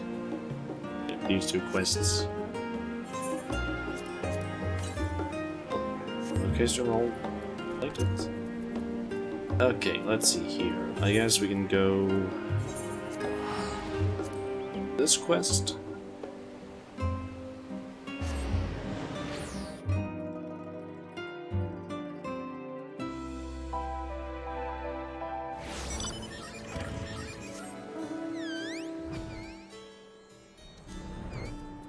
Also, let's quickly switch over to another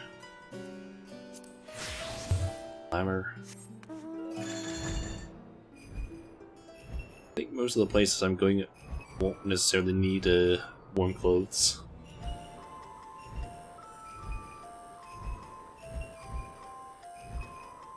To find a jamming way down here.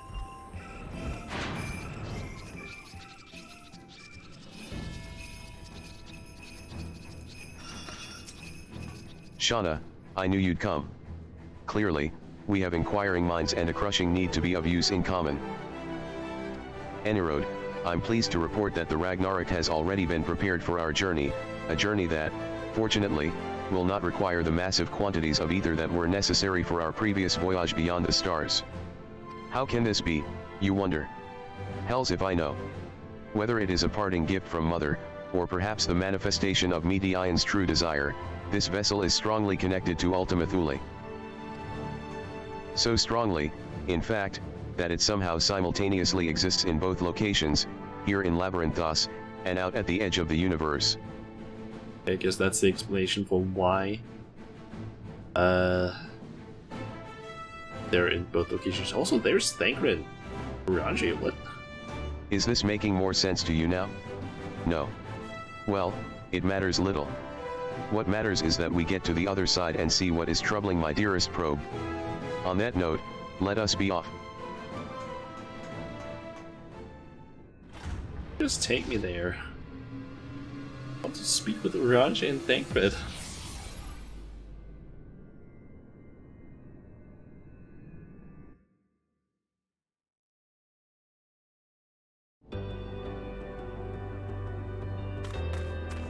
I'm going back.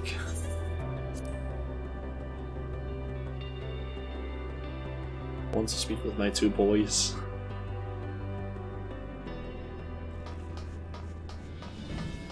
Well, well.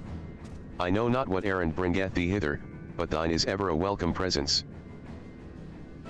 There being no inherent urgency to begin our wanderings, Thancred and I did decide to first see how fareth the discussions between the Forum and the Laporites and, should it be necessary, lend our aid.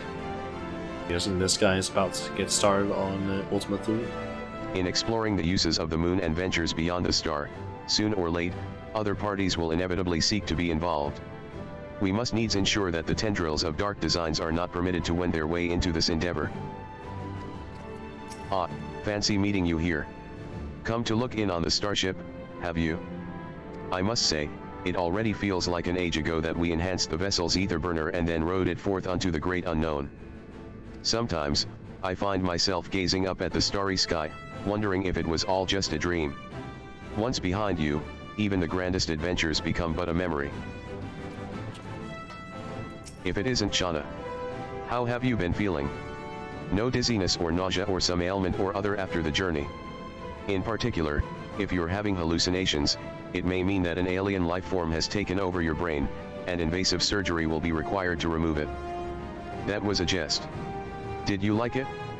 Orion J says it's useful for building rapport with you people. Anyway, you may have heard that I'll be staying on Etheres for a while. We're exploring all sorts of ways to make use of the moon, which means we're going to need to establish regular flights there and back. Okay. Will Thanks, old Mothor.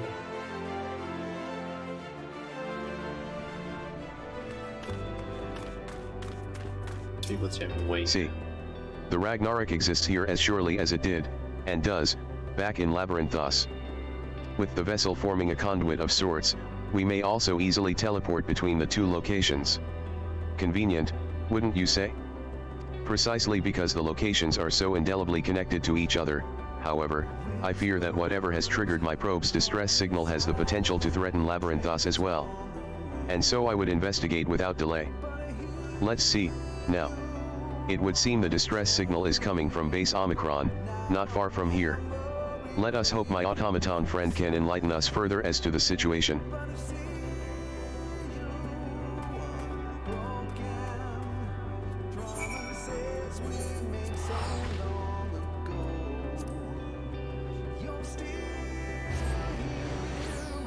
Let's see what's happening over here.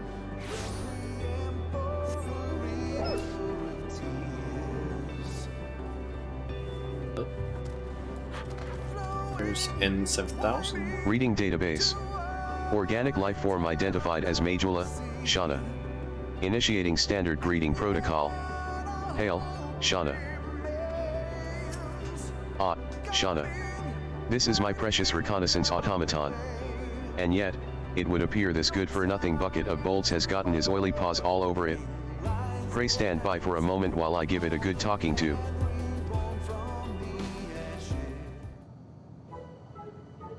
You miserable sack of sockets. What in heaven's name do you think you're doing with my valuable automaton? Completing logic circuits. 7000 categorically denies the accusations of this hirsute organism. An advanced life form such as 7000 has no need for such outdated technology. On the contrary, this unit took pity on this makeshift machine and the primitive society which created it, and deigned to issue a warning. Primitive. Outdated. I'll show you primitive and outdated, you. Wait. What is this warning you speak of? Initiating simplification. To explain in imprecise terms that your crude mind might comprehend, sometime after the organic life form known as Shauna here came in contact with 017, the Omicrons noticed an irregularity. Specifically, a powerful burst of energy from the remnants of a lost world. No doubt a reaction to Shauna and her companions defeating the Enzinger. Fortunately, the energy wave itself caused no appreciable damage. Less fortunately, it housed within it an encoded message from the strategic matrix known as Stigma 1. The message contained a single word, a single command. Live. That seems innocent enough. Whatever is the problem? This message reached the sensors of Stigma 4, a logistics matrix that has long lain dormant. Shocked back to life at the behest of its fellow intelligence, it has resumed its duties in constructing weapons of mass destruction. Furthermore, there is a statistical probability of 99% that it will launch a full-scale assault on your eminently detectable home planet as soon as production is complete. Can't produce weapons if you're exploded. Perhaps we can remove its power source somehow. Let's go with that one. This unit projects that this would be less than ideal. Stigma 4's production capabilities are necessary to ensure that the Omicron's existence is maintained in perpetuity. Disabling or destroying it is incompatible with the command issued by Stigma 1. Is there no way we might simply change its mind? If Stigma 4 is convinced that war is essential to its survival, could we not persuade it that an unprovoked offensive might threaten its existence even more? The grubby organic life forms proposition has merit. As a military information and operations specialist, this unit does possess the capability to rewrite the memory banks of other artificial intelligences. If this unit were to hack Stigma 4's neural core and implant the memory that such an offensive once led not to victory, but to failure and near eradication, it must logically conclude that preemptive attack is ill-advised. To accomplish this unit will access Stigma 4 and use a dimensional manipulator to generate a virtual environment simulating its memories of war. You must traverse the environment and nullify Stigma 4's expectations of victory. That sounds simple and not at all likely to get us killed. What do you say, Shauna? Lead fighting to us? I suppose it's worth a try. Can't be any tougher than Omega, right? Right.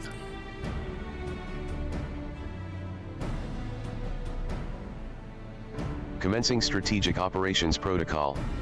All participants in the mission, please accompany this unit to the access point at once.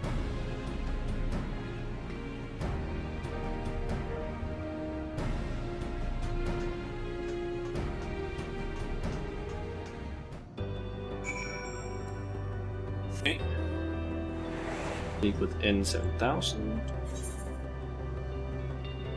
Guessing that's gonna be what unlocks the dungeon. From this access point, it will be possible for this unit to establish a communications interface with Stigma 4's neural network. You may be interested to know that this is the first time this unit has been able to perform its intended function since the day it was commissioned. This unit is honored, and will do its utmost to maximize the probability of success. Are you saying that you've never actually done this before? You really had me going with your advanced intelligence talk, but at least my probe had work experience. The FLIR-written lifeforms evaluation is inaccurate. This unit is equipped with dynamic functionality. It simply has not encountered technology formidable enough to require its full capabilities before. More significantly, this unit has succeeded in establishing the interface with Stigma 4. All that remains is for you to enter the simulation and use whatever puny weapons are at your disposal to destroy the core that lies within. That should see the Matrix sufficiently traumatized. This unit will remain in this physical space to ensure the communication interface remains stable as you carry out the operation. And do take care, though the environment is virtual, any pain you suffer within will feel quite real. Stigma Dreamscape. It's not accessible. So, I guess just queue off that.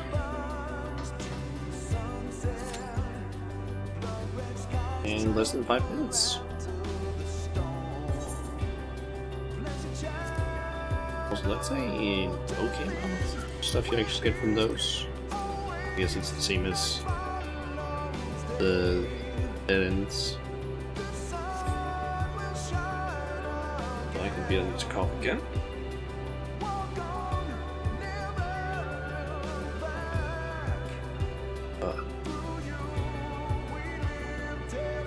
Okay, so it says that it's less than 5 minutes. The average queue time. You have 2 DPS so far, we're just missing a tank and a healer.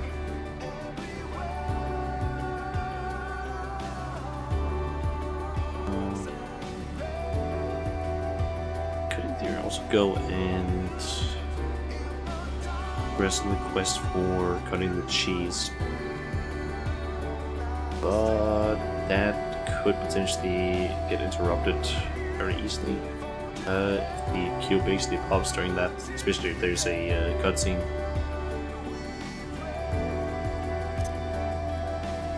I think I'll just... that's...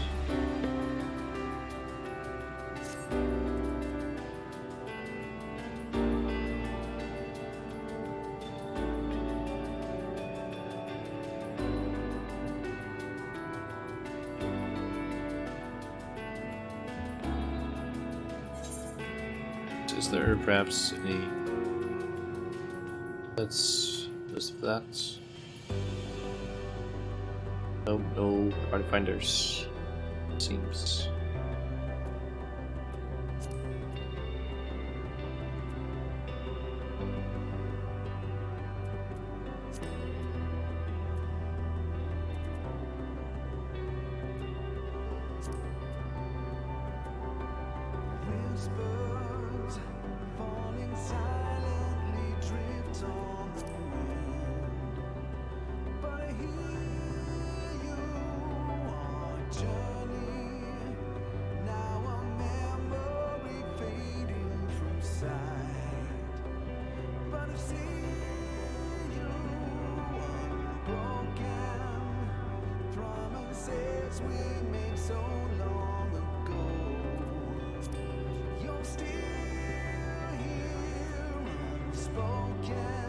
I don't know this fucking song, to be honest.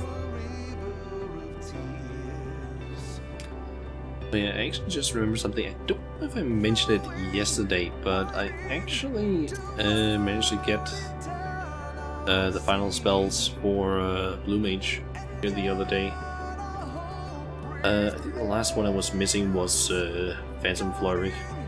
I ended up after like over an hour of just looking for people in the party finder. I actually finally managed to make an entire group Blue Mages, and we beat it on like our first try.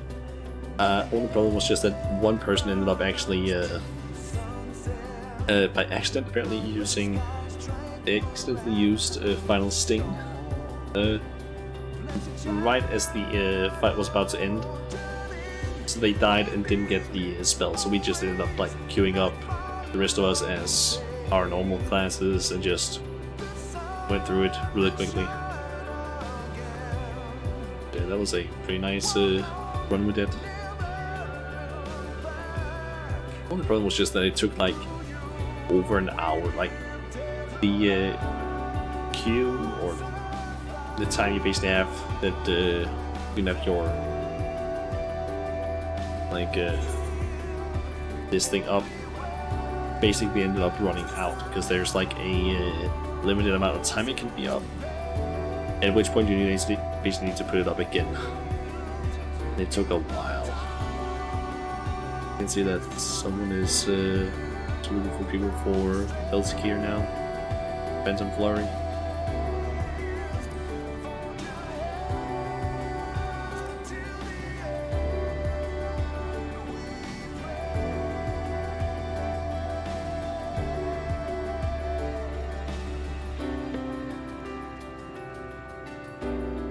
We're about to hit the 5 minutes wait time. And we still haven't gotten a tank or healer.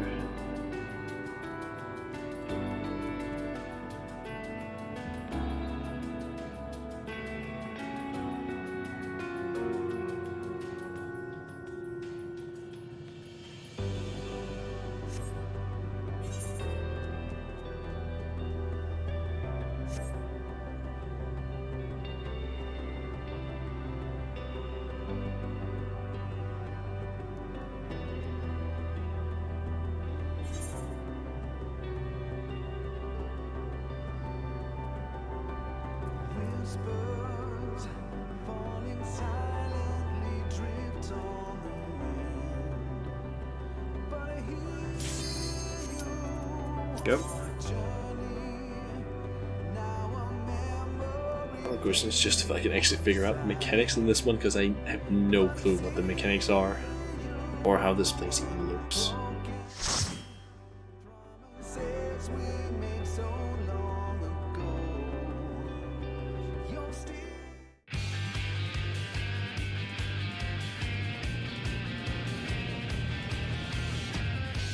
It's fucking Omega Steel, it seems like. I guess Eastgate.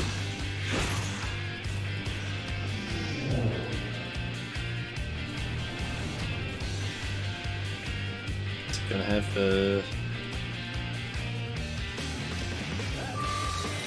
yep, it has the lyrics as well.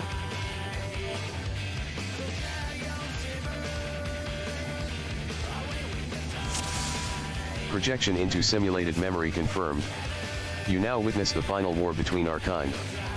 With the Alphatron star's resources depleted beyond hope of sustainability, we were on the brink of destruction. We will grow strong through conquest. There is no future without our star. Those who would claim the resources of other stars clashed with those who believed that Alphatron might yet be saved. We cannot fight forever. You must see reason. Rehain errata reinforcements. Those not with us are against us. At this time, Stigma 4, then known as Alpha 4, was positioned in the weapons manufacturing facility ahead. Unidentified presence detected. Eliminate unknown life forms. Victory begets progress.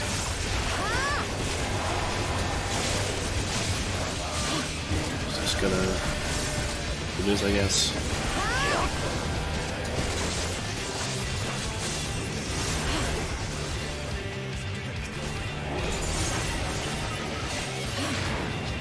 As part of the faction favoring subjugation of other stars, it created units for the upcoming invasion.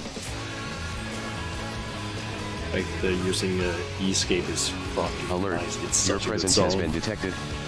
Sentinel units approaching current coordinates. Intruder. Initiate offensive protocols.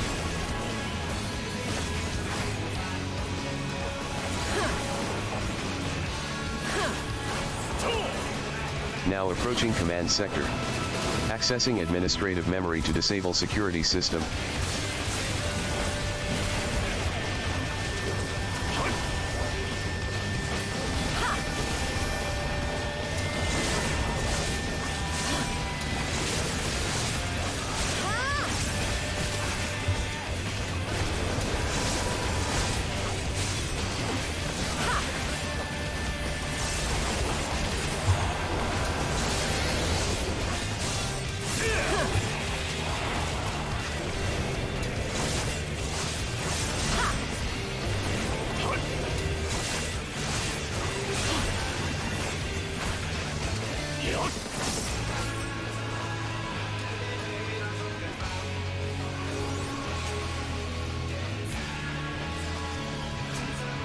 Stigma 4 detected.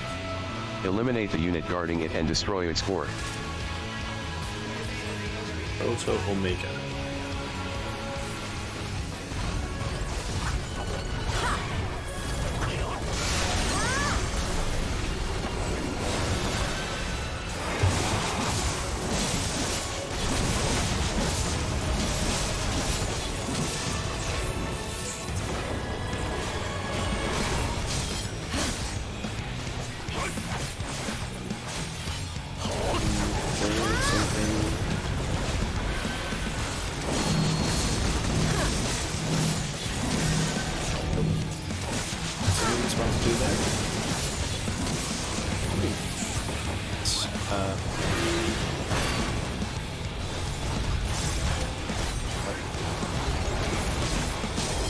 I don't fully understand what just happened there in terms of the attack.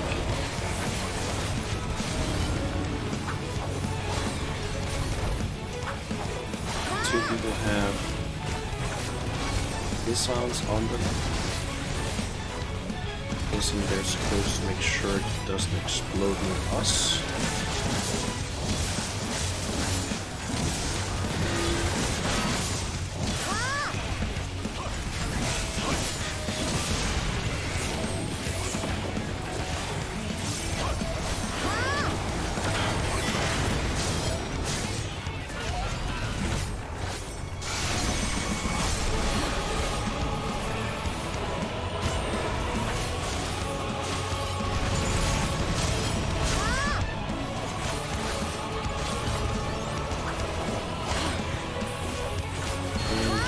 Missiles.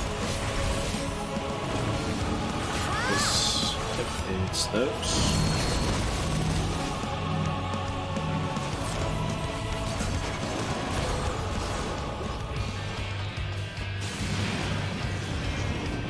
Stigma 4 has initiated evasive action.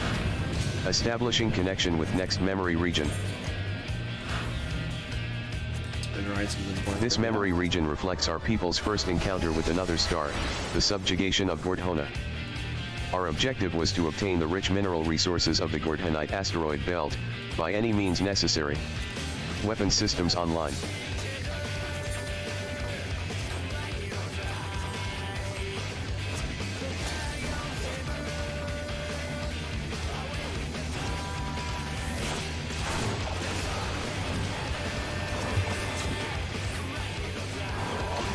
The Gordhanites boasted considerably advanced technology, but their machines proved inferior to the invading force.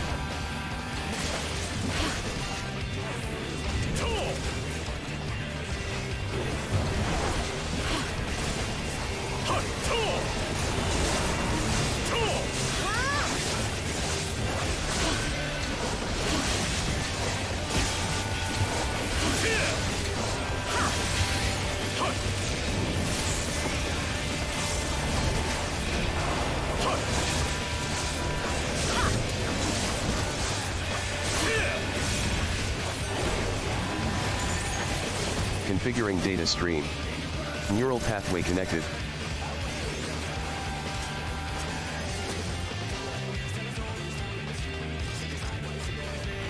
Just fucking love this song. Controls unresponsive. Guardian 032, offline. Crush the enemy. Turn them to scrap.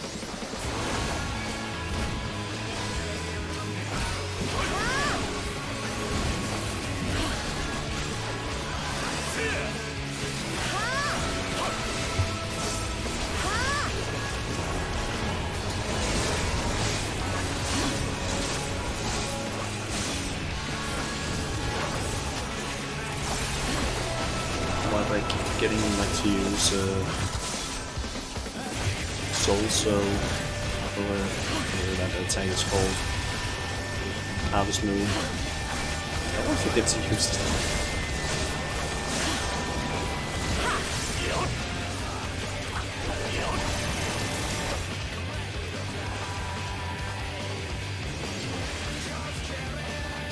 The Lambda unit before you was produced in Gordhona with local materials, as became our standard operating protocol. Lambda?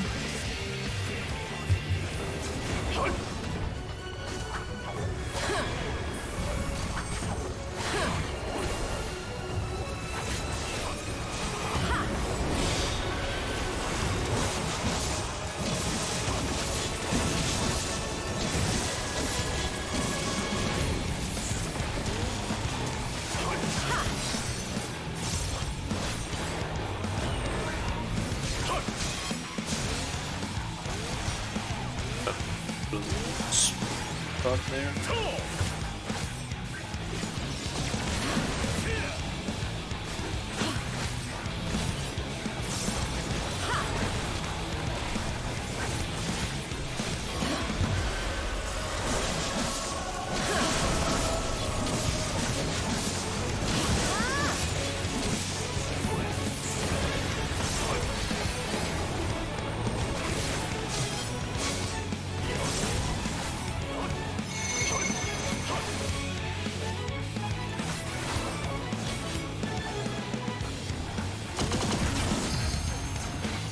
Oh, okay, so that's how that one worked. Yeah, so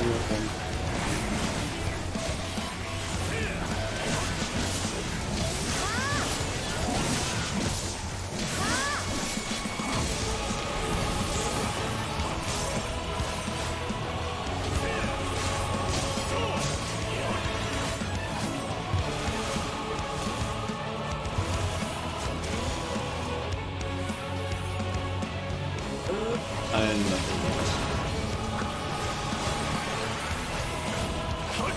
Simply just stood too far away from that attack.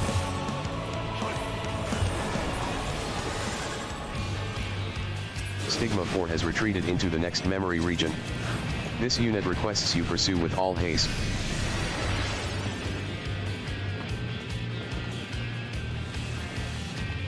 As this unit projected, this memory is of our conflict on the Dragon Star.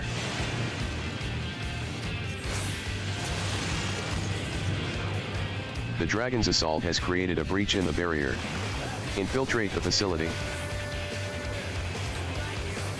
So wait, is this Midgar Sola's home? I wonder. Incoming. Halt their advance.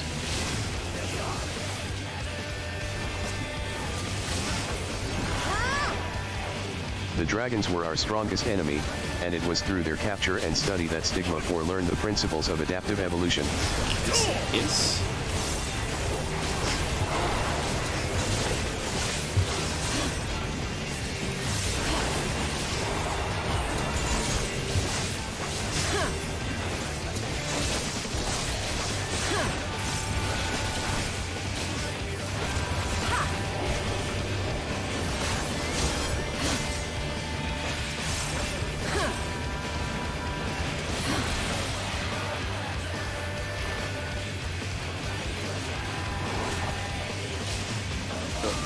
One of those in position, yes. These principles were used to design the systems of the Omega model, first deployed in an unfinished state.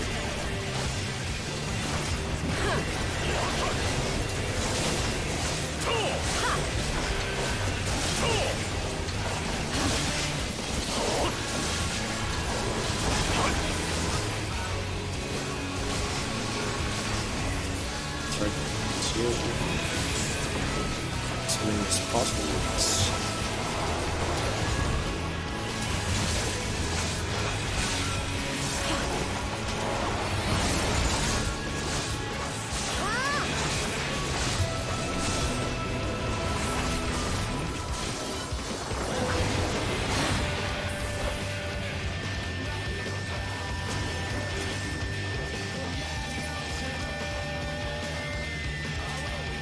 Access to Stigma 4's perceived self confirmed.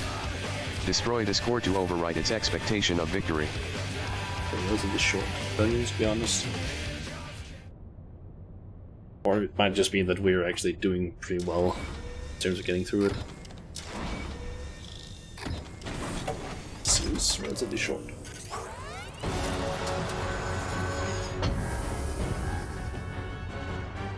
Siege Matrix, Stigma 4.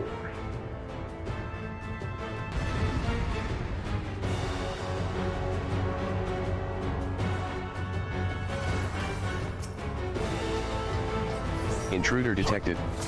Analyzing potential for knowledge acquisition. Affirmative. There is no position as for this one. Additional data desired. Transferring Omega unit to present coordinates.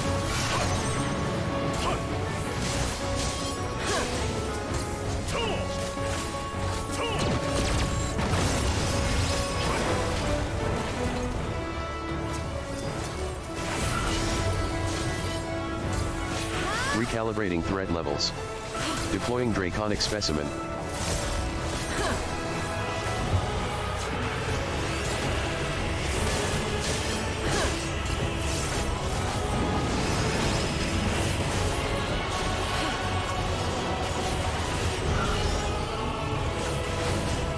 Analyzing combat data. Fascinating. Deploying new rocket-propelled armaments.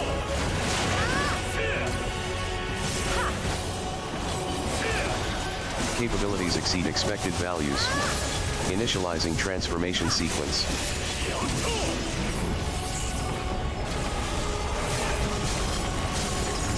Didn't realize that was gonna happen.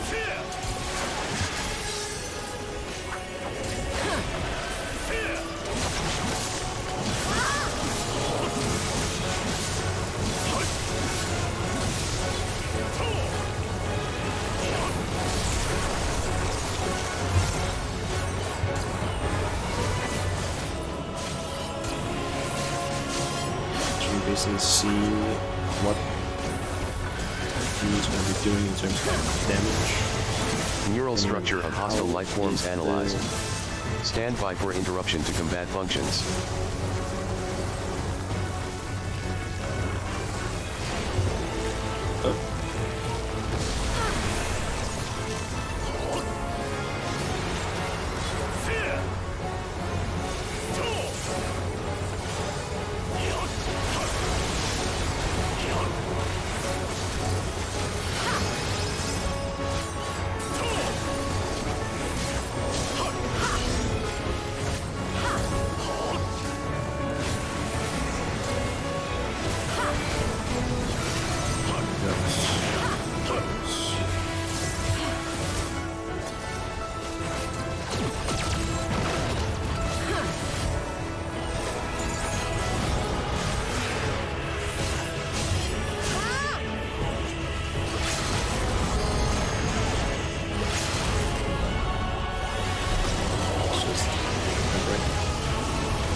without any deaths.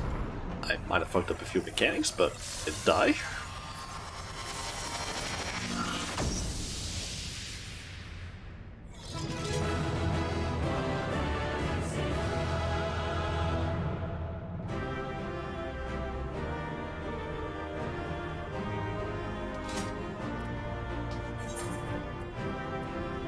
And I already have one of those right.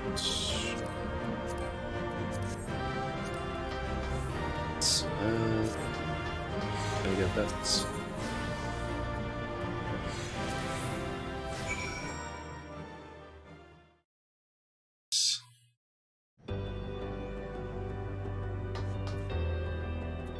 And there's Stigma 4. Awaiting orders.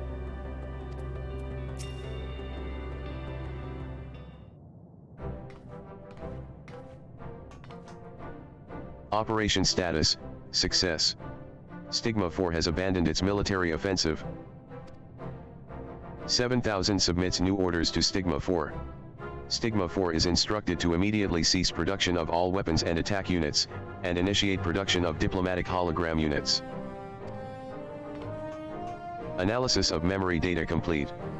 Further pursuit of planned invasion is calculated to have a 99.999924634% probability of resulting in utter annihilation. 7000's orders are deemed strategically and logistically sound. Reconfiguring production infrastructure. Take that, glowing eyeball. Oh, my dearest 7000. I apologize for all those times I called you a sack of bolts. Why, you're the most impressive military information and operations unit I've ever met. This unit expresses its gratitude to the hero Shauna and the soft-looking organic life form. This unit could not have succeeded without your help.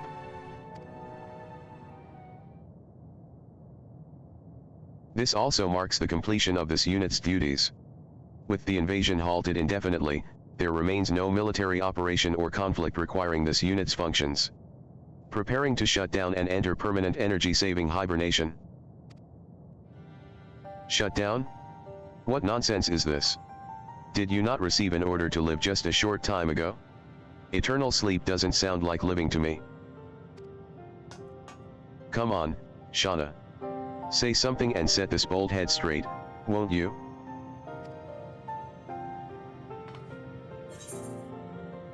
Why not put your abilities to work for peace? To shut down would be consistent with the order Sir gave you. One of bold terms, I guess. She's right. You were told to live, and live is what you'll do. If you don't have a war to wage anymore, you can use your talents to bring in a new future of peace and hope. But what are the appropriate protocols? This unit possesses little practical experience in peacetime operations. You can access Stigma 4, can you not? By interfacing with its memory banks, might you not be able to, say, find knowledge of lost civilizations? Civilizations that you might simulate for the edification of those who live now? Indeed, such a task would be within this unit's capabilities. But what about when that task is complete? Without an ongoing mission, sooner or later this unit is bound to lose its purpose. What happens then?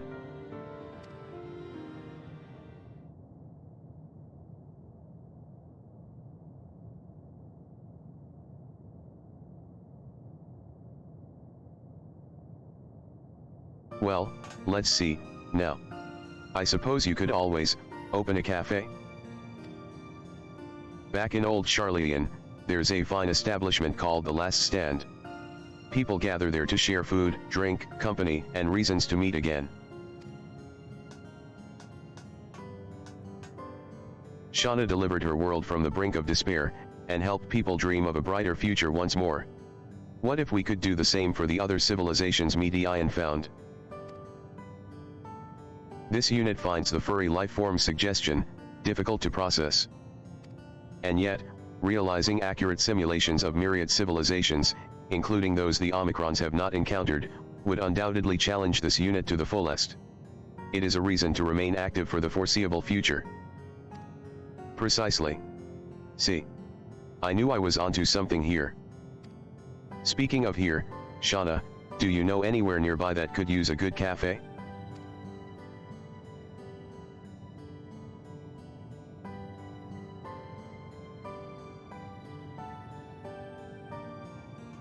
There's an empty structure that might be suited for it in the necropolis.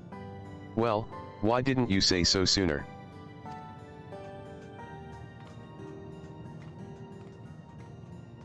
Are we gonna set up a fucking cafe now?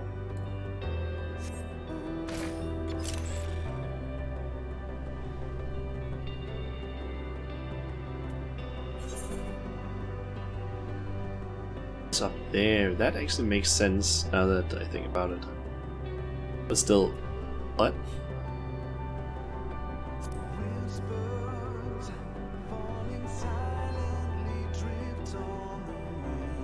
I think this is maybe part of the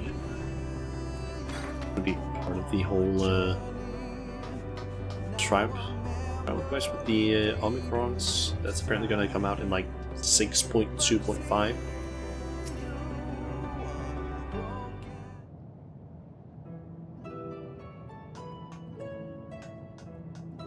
Well, would you look at that? A spacious counter, outdoor seating, and a fine layer of homey gray dust. Best of all is the view of that massive dead star that Medion was lurking in for ages, looming ominously overhead. People are going to love this. Think about it, it's poetic. The very place where hope was nearly extinguished forevermore, now a beacon of it. This unit has still not fully processed the concept of a cafe, but will simulate elements of lost civilizations as its ongoing mission. That'll be just fine, 7000. You focus on what you do best, and leave the rest to me. I'll have you know I learned a thing or two about preparing and serving victuals and beverages in my time at the last stand. Not to mention that I've come up with the perfect name for our new establishment, The Last Dregs. An inspiring moniker, wouldn't you say? This unit is unable to process the statement. It must defer to the furry life form's judgment.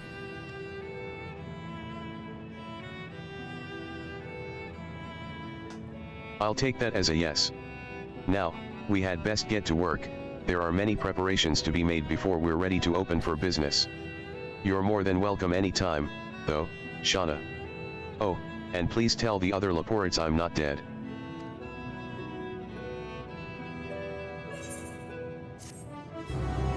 So apparently I got a tell during this cutscene.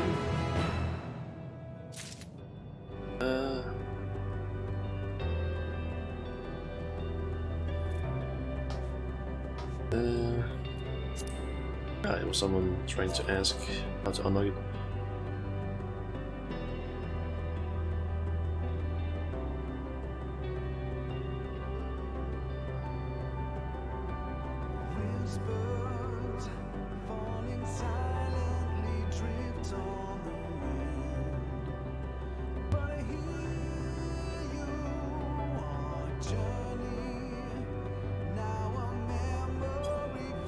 Also, what update are we actually on currently?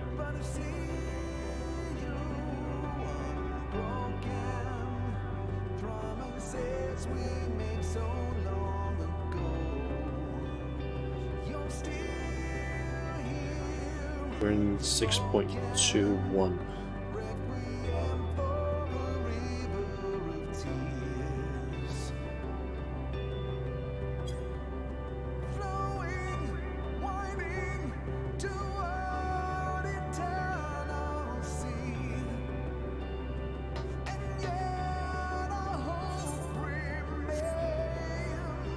Someone basically just wrote and asked if like how to unlock it, but I don't think it's out yet because I've like completed the 2 blue quest lines that were like all the blue quest lines here, and I haven't unlocked anything yet. And I'm pretty sure that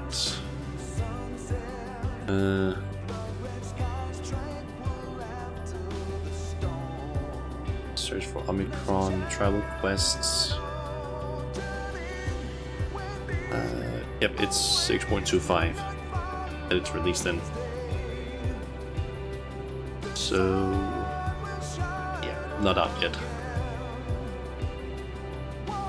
Okay, so that was where no lobber has gone before. Then we have cutting the cheese.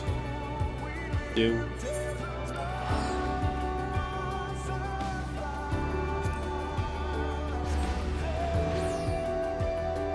The song.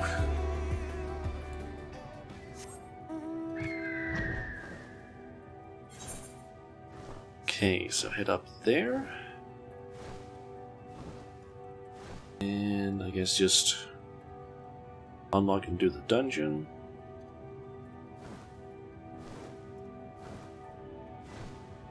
Also, I just realized I hadn't turned or muted my phone.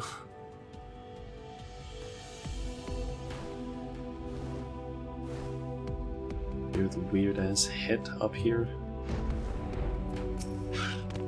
You're here. And not a moment too soon. Sorry to call you here so abruptly, but you were the first person who came to mind that might be able to help. Do you recall the domiciles we were planning to build for the evacuation? I don't mean to brag, but they were immaculate, positively perfect. Except, of course, for the ever so small oversight of being 3 times larger than necessary. At least, that's what I believed before speaking with Oriange. I learned a lot from him about what we should and shouldn't make of the domiciles, and so I began making changes. Small at first, but they soon became much bigger, more drastic. By the end I'd swear I was drawing up wholly new plans by the minute. But I was too ambitious. The myriad plans I dreamt up overwhelmed our automated construction machine, the Big Cheese. Even as we speak, it's burrowing underground with reckless abandon. If we don't stop it, the domiciles will be the least of our problems. The entire moon is likely to end up looking like a truckle of hole-filled cheese. Delectable. Perhaps, but utterly unfit for habitation. Why do you call it the Big Cheese? We tried going after it ourselves, but the survey team never made it past the security systems down there. At least, I don't think so. They've yet to return and aren't answering our communications. I'd rather not resort to brute force, but I can think of no other way, and no other person, to see the deed done. Would you be willing to go down there and stop the Big Cheese? Thank you. Such a weird name. Thank you. Head down to Smileton, and I'll see that you're let in. Smile talk.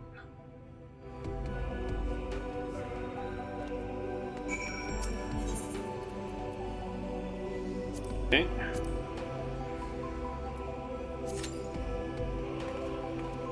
That's...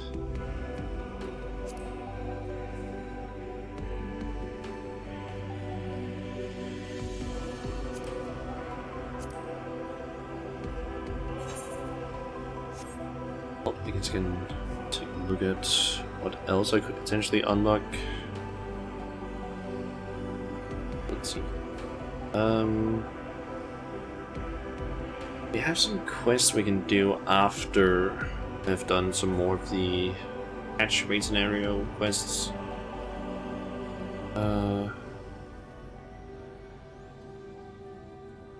For example, one that's called Big or Small Business Big Dreams quest.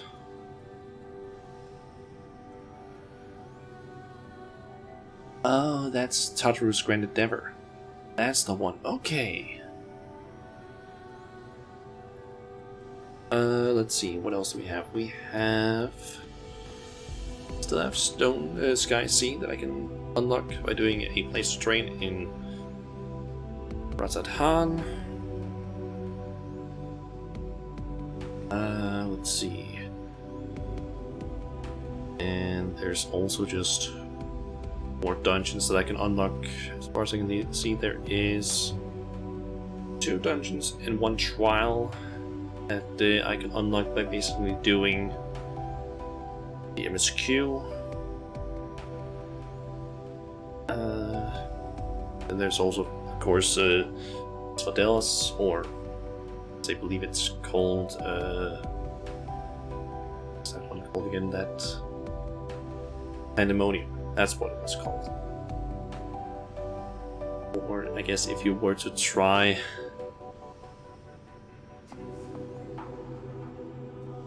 no, that that is actually how I guess you pronounce it, even though there is an A in it.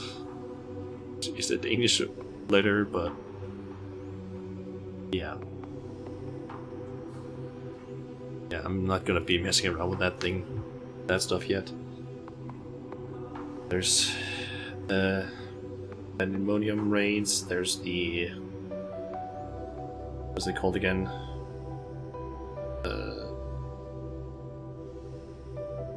Aklaya? How you pronounce that? Basically the realm of the gods. Alliance raid. I don't have the item level, I believe, to join because I need like 565 average item level in order to join, and I just don't have that yet.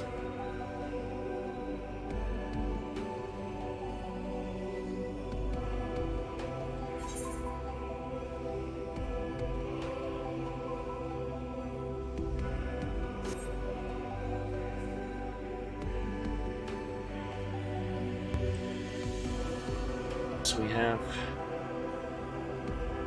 3 minutes and still haven't gotten anyone extra in the party, it seems.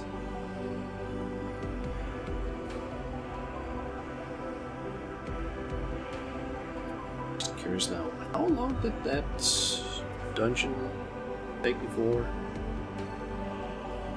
It usually says that somewhere. I feel like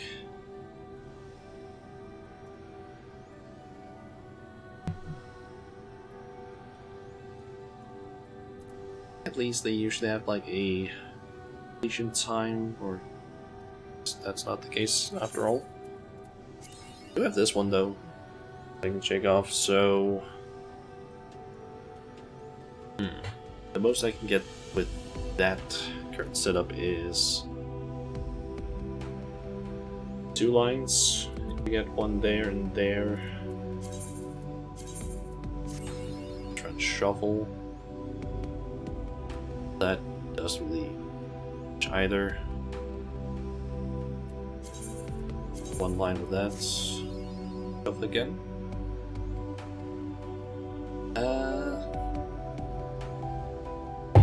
Okay, here I can also get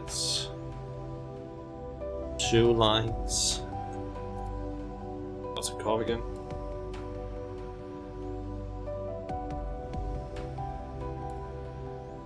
If I were to get one there or there, I could get be able to get 2 lines, but I can try and see if I can maybe get, I don't know, more second chances that I can use. Because I don't have anything that I can really do easily on my own of these things yet. I guess maybe Omega Alpha Escape I can maybe solo on Warrior. That depends on which one I do though.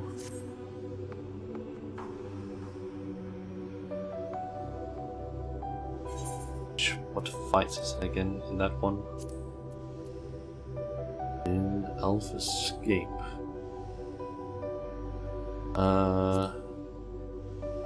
It's against Midgar Soma. And this one, that is Psygroup 4 merged.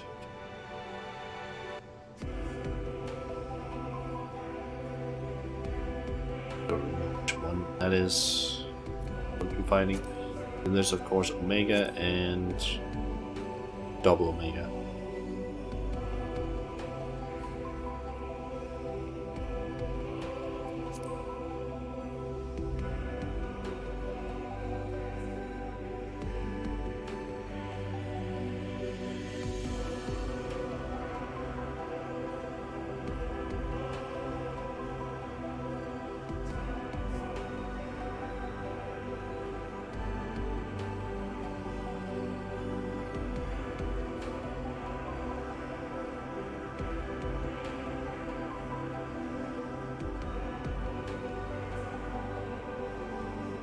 Let's look into some other stuff I found.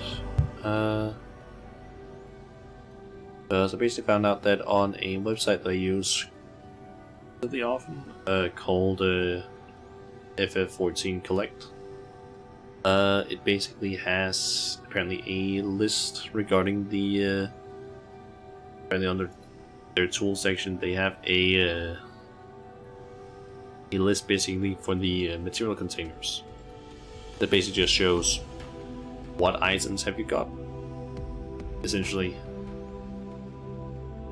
So yeah, from like each container, and from what I can see here, I apparently have one of the mounts from material container 3.0 and 59 of the 84 minions from that one. And from material container 4.0 I have one of 4 mounts and 29 of the 51 minions. So in terms of minions, I have like at least over half of them both, and I'm missing 3 mounts. 4 mounts actually. Also, thanks for the follow, Pendi Katan. Welcome to the stream.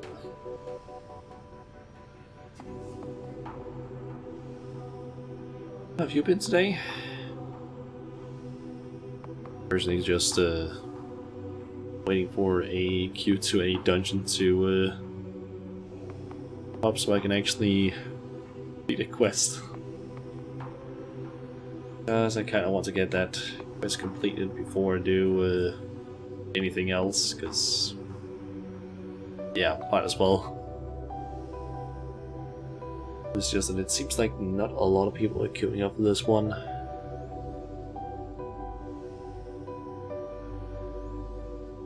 Guess maybe I would have a better chance of basically getting in the queue if I did it after 5 o'clock. During that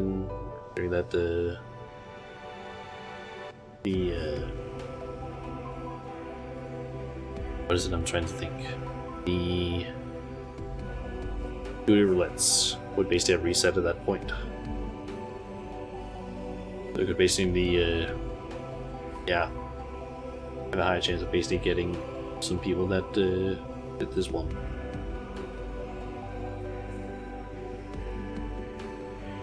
I can't really do a whole lot in order to like speed that up.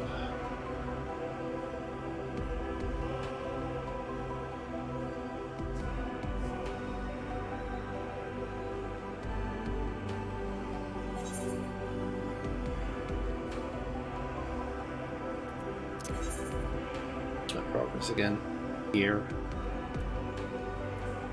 Let's see. Faints. Only rank 2 still. But if I wanted to just do some fates here, but I feel like I kind of want to do that on perhaps a class that actually has XP that they could gain, and I only one I have that I could really do that is Paladin. That's only 83 ones that I can do. And we do it on that one.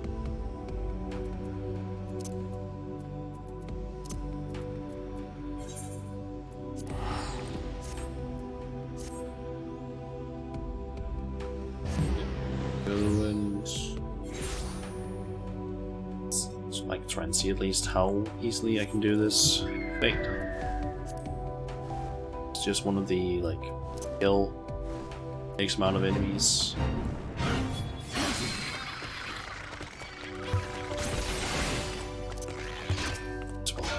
This will just summon my chocobo.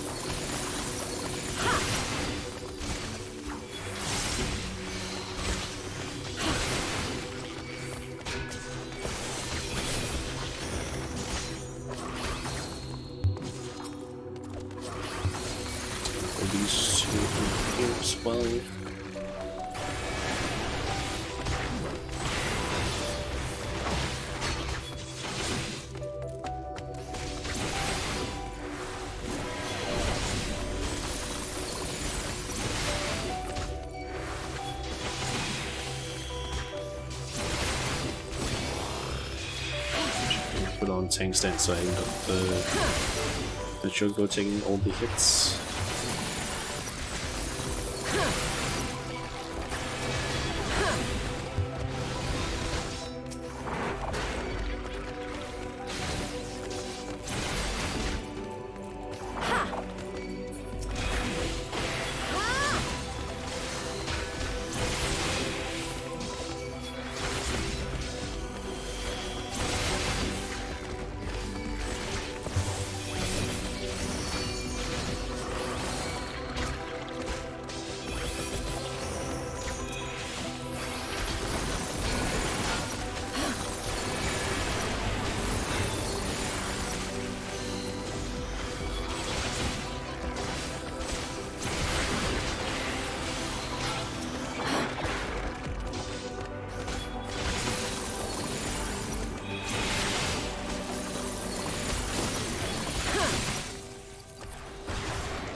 Slow the enemies.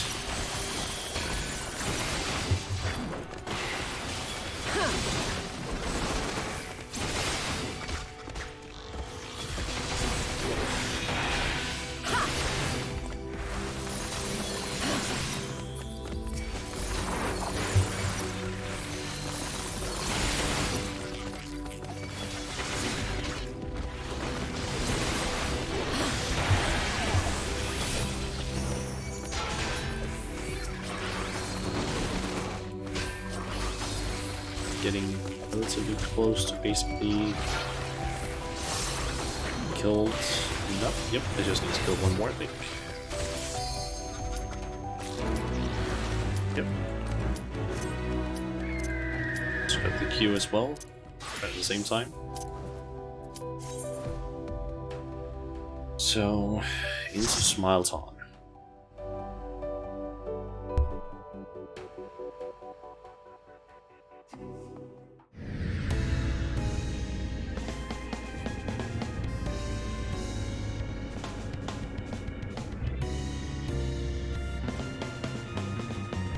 I think I might have seen some parts of this dungeon. More like some videos. What the fuck is happening with this place?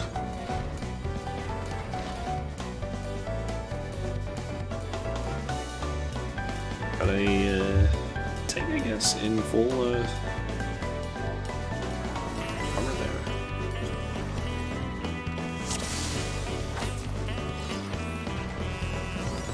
What in blazes is wrong with these doors?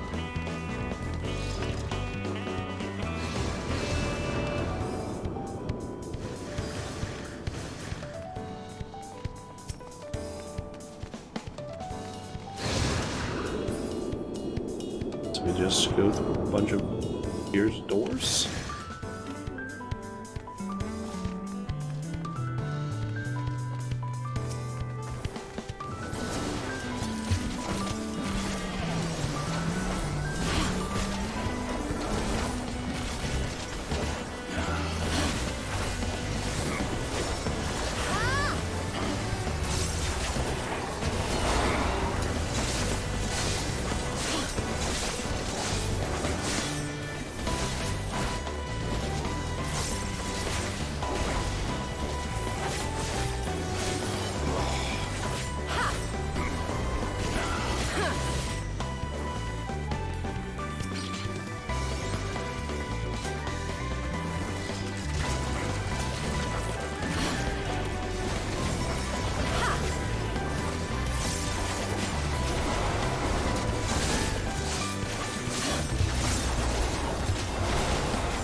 Finally, I'm free.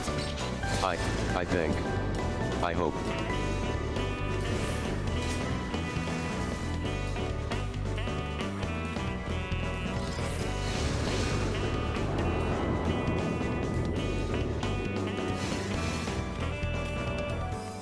This is honestly a really cool dungeon so far.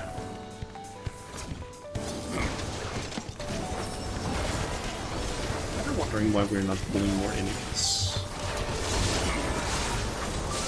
Like, it seems like we could easily do that.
That face.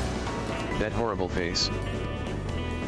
What the fuck is this? The security system is out of control. Face. Berlin.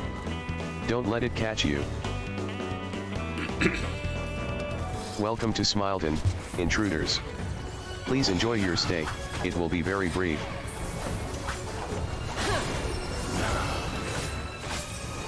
Fine.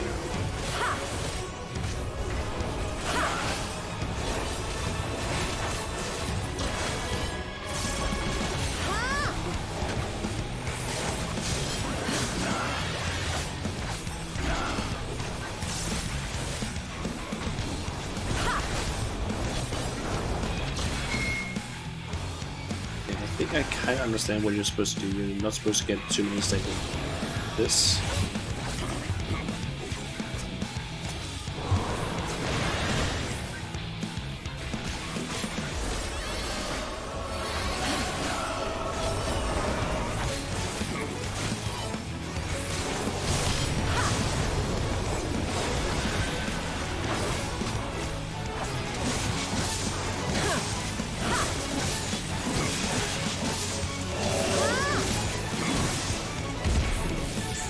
Those are flick around. I have been hit by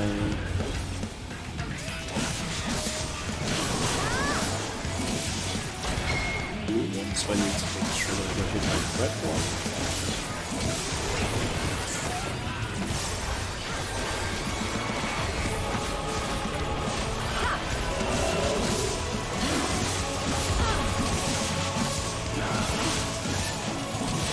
Got hit by one last, so I need to get the blue one.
tank just died.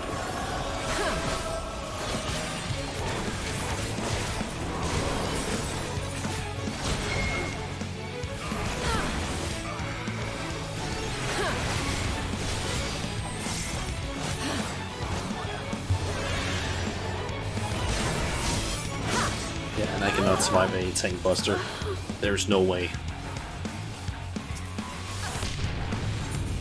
Kinda curious about something, actually.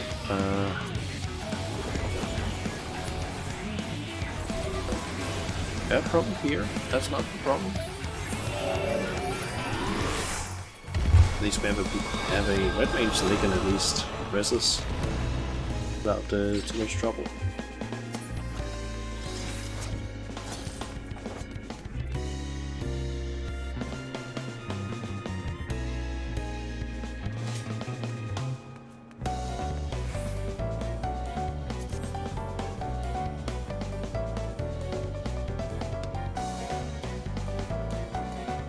As long as they have really nice music, like song.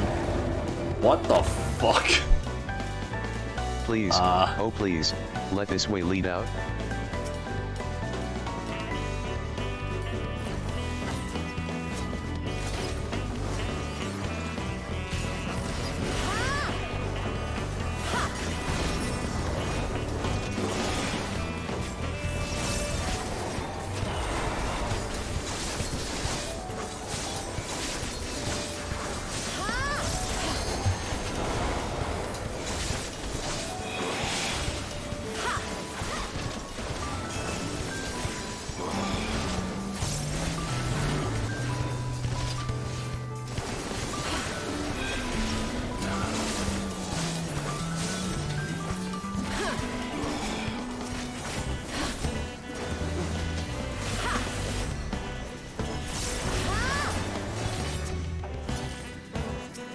Smiley kisser, what the?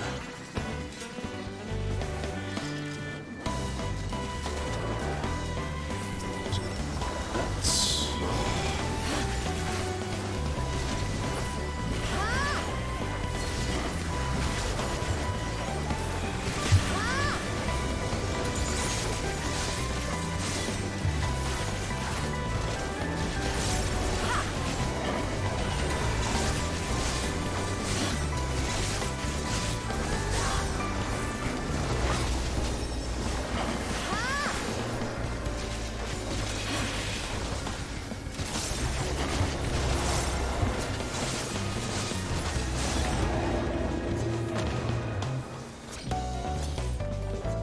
This hallway again?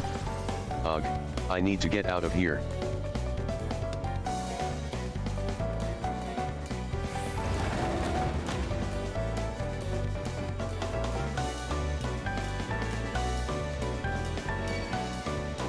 Oh, okay, they just aggro on me if I get too close here.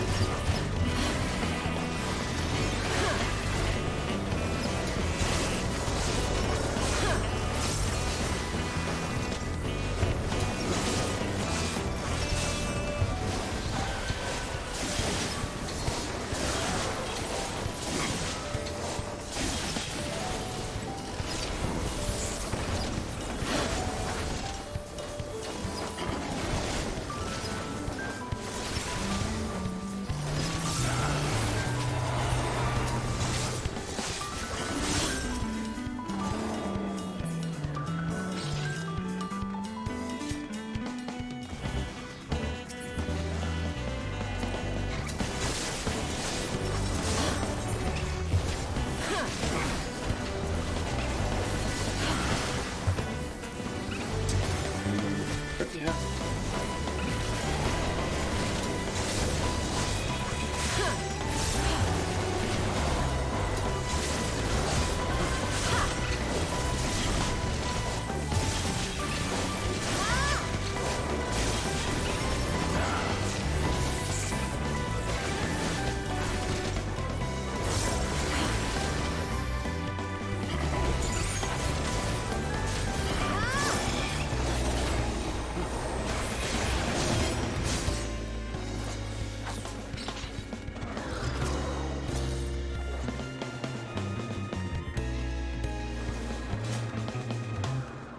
Okay.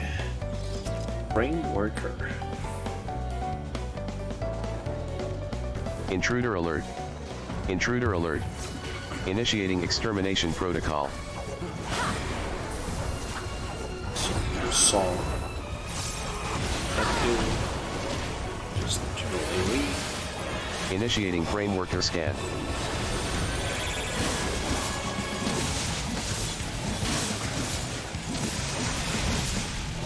Scan complete. Prepare for replicant synthesis.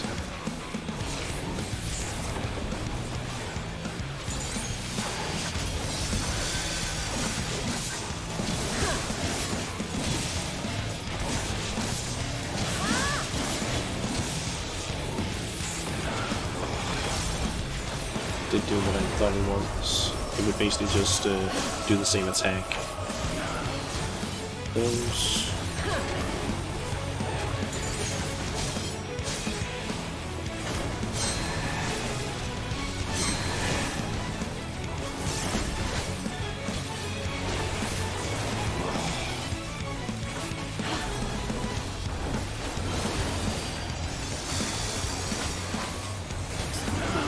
Make the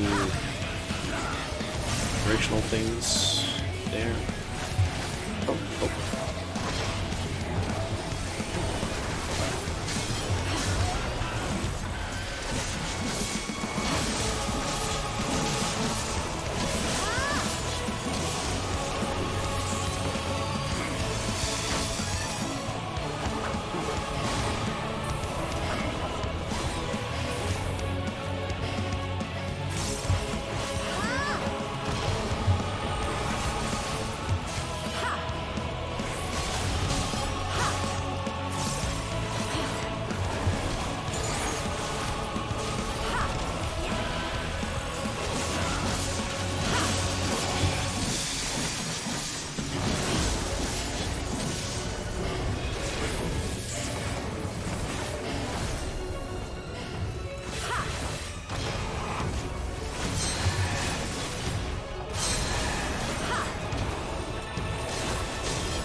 Done.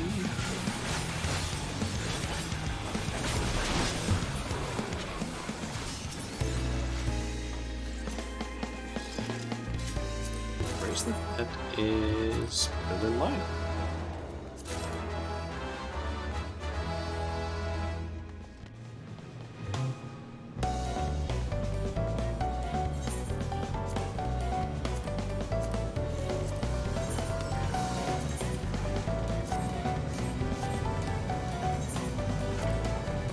Gear. Okay, and I guess that's the big cheese.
We're in happy street apparently right now.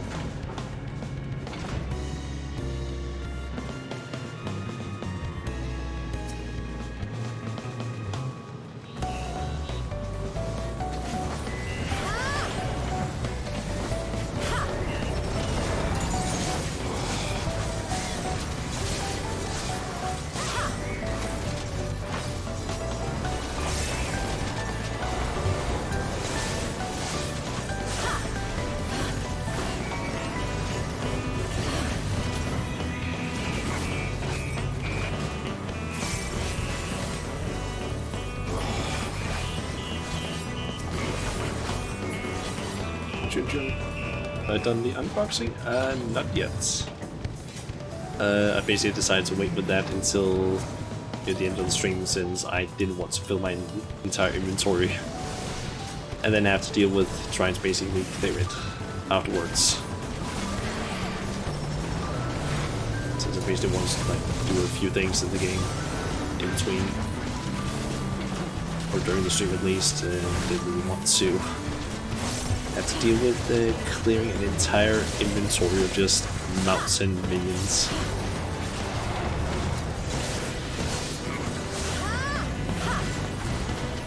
Patch quest. No, currently I'm just unlocking a few dungeons that were available from the start, or rather the end of Walker. There's basically like 2 dungeons you can unlock. The Stigma Dreamscape, I believe it's called, and then there's this one which is Smiles Hall.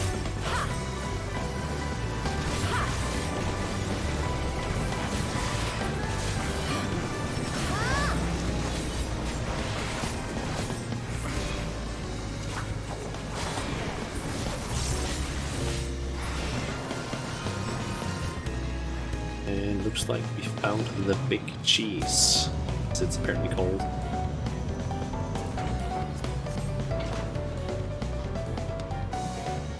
But I'm basically thinking that after this, we'll probably just start unboxing. After I've at least cleared out my inventory a little bit, because I don't think I have space right now.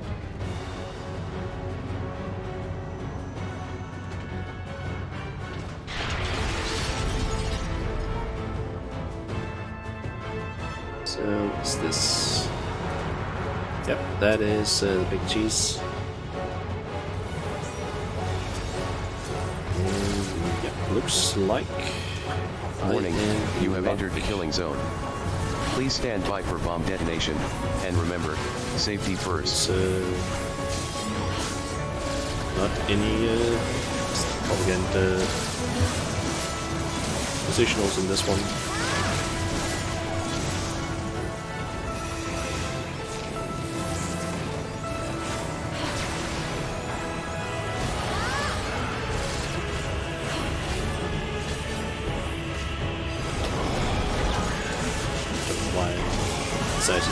I was like there, I misclicked basically.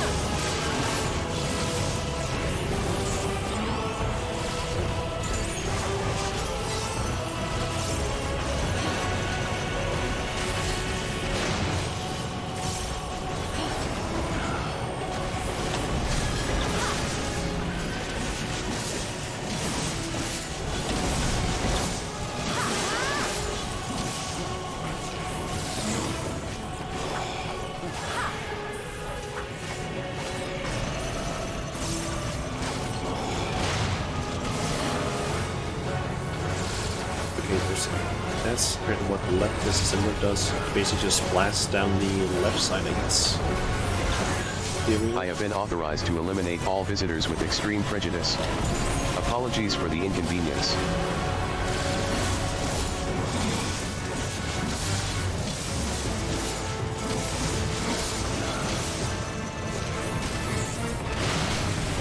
Ow.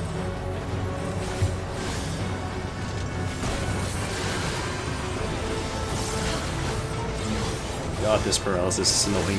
That gun on.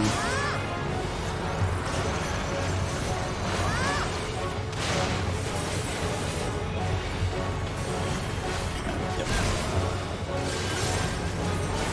Should have seen that coming. I keep beginning to put on the. But also, I just noticed something regarding the. Those conveyor belts, they have different amounts of arrows, which I guess indicates how fast the thing's gonna like go down them.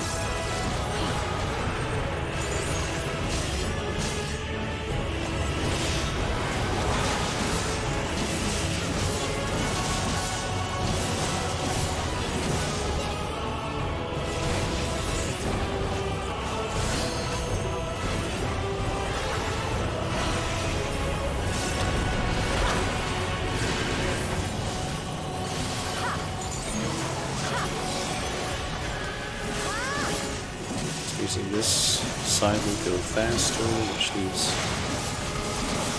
opening.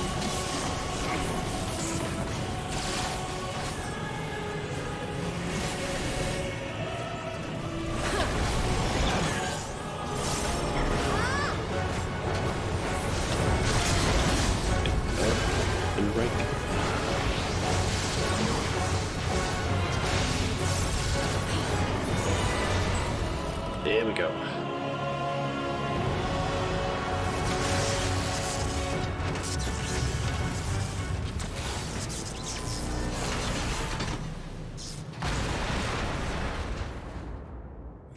The big cheese is dead. Oh well.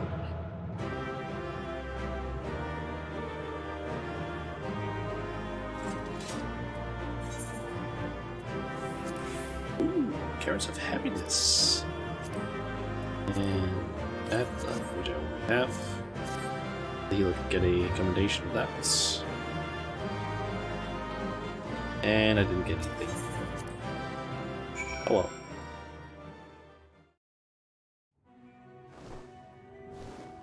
And I guess back up to building way.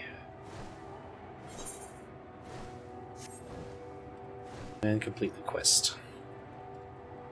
Then the only other dungeons I can unlock is just through the MSQ from now on. Unless they put out any more, like some more in some of the patches.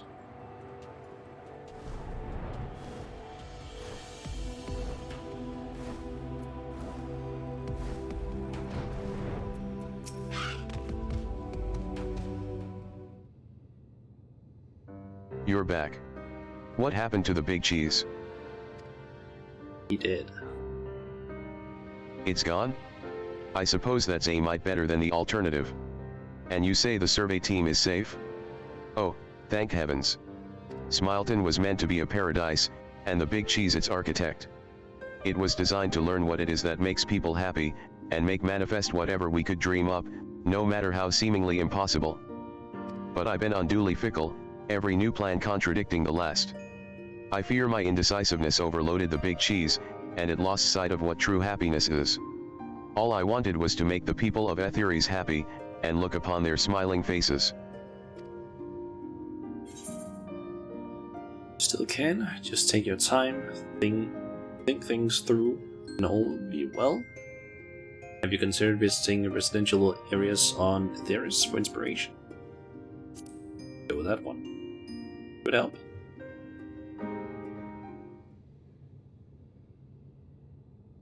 Now there's an idea. I mean, sure, Oriange has been incredibly helpful with his advice, but actually seeing how people live would surely be more informative than simply hearing about it. And now that the final days have been averted, there's no longer a need to rush. I'll be sure to bear that in mind so nothing like this happens again.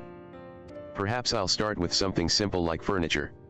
Oh, and I can design a new automated system to build them. I'll call it the bigger cheese. Nice name. It's the bigger cheese.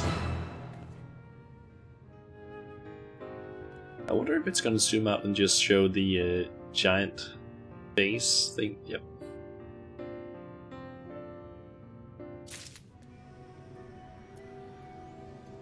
Okay. I think that. Yeah, that's the person that I was just in the group with. Ah. Was the tank in my group? Okay. Well, I need to go and drop off some material in order to have space, because I'm basically thinking that once I've cleared some space, we will start opening up the containers. So, I guess I can just head to my house and do it there. So that's probably the place I can teleport to that has the least amount of people, but also a retainer, or a retainer bell rather, in close proximity.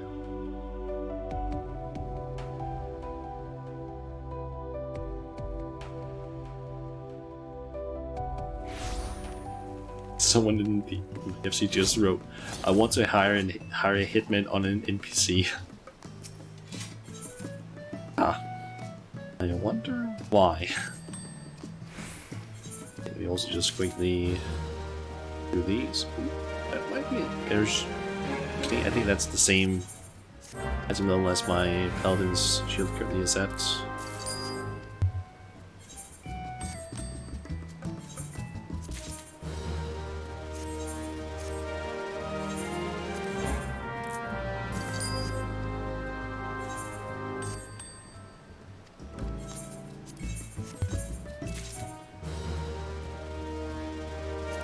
What the hell is this used for?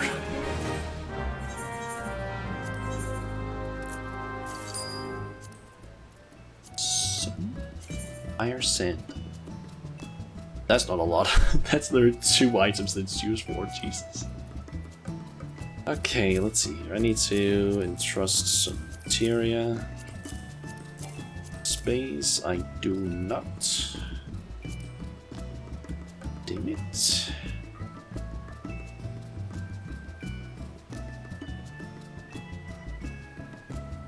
Ah, the person in my FC that basically wants to hire an assassin hitman on an NPC is apparently trying to get a what's that called again? A triple triad card from that NPC, but it's apparently not dropping.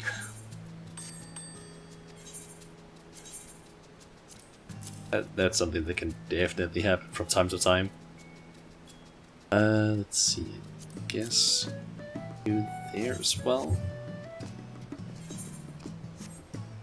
And let's see, I do have these 2. I'm thinking I can maybe just those in here for now because they are just going to be turned into Grand Company seals. Should basically have enough space for them now. I am thinking of actually switching over to Blue Mage because that way I can. We can just do this, and then I can just these down here and just move them through just clicking instead of having to go in and like right-click use on all of them. So I guess we can just start with the Adventure Coffer. See what that one holds. General purpose pastel blue. Oh. Okay. So I'm thinking of maybe just starting with the 3.0 containers and then do the 4.0 ones.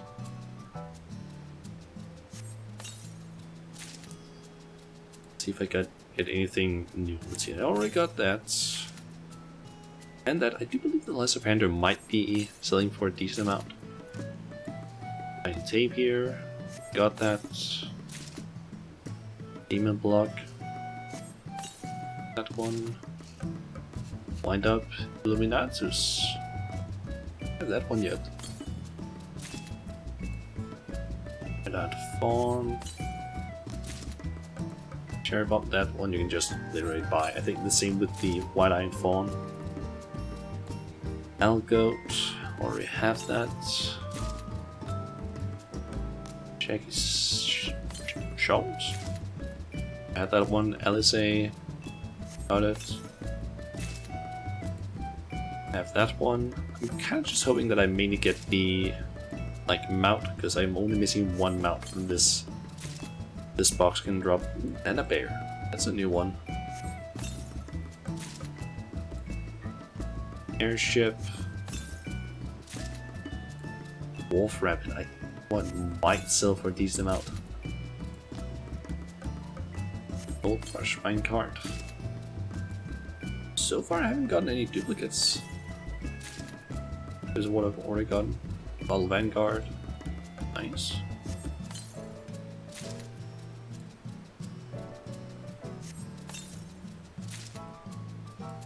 And the first duplicates.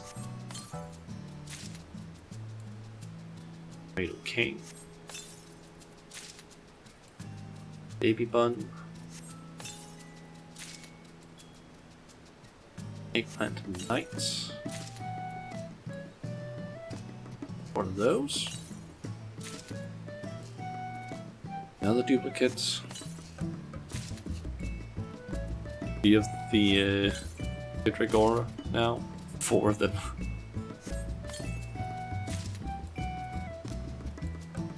Little mummy. Garlic Jester. Please get the... Oh no. That's the one that I would absolutely love to get.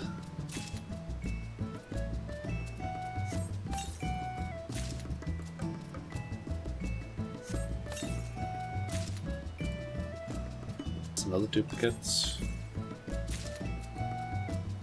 And that one. Down to 15 boxes now.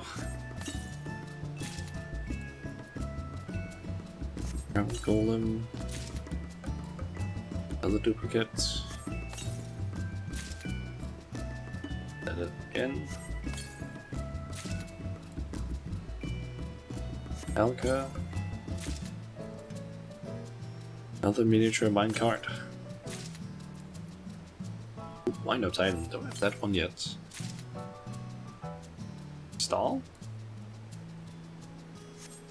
Might sell for a decent amount. Another Demon Break.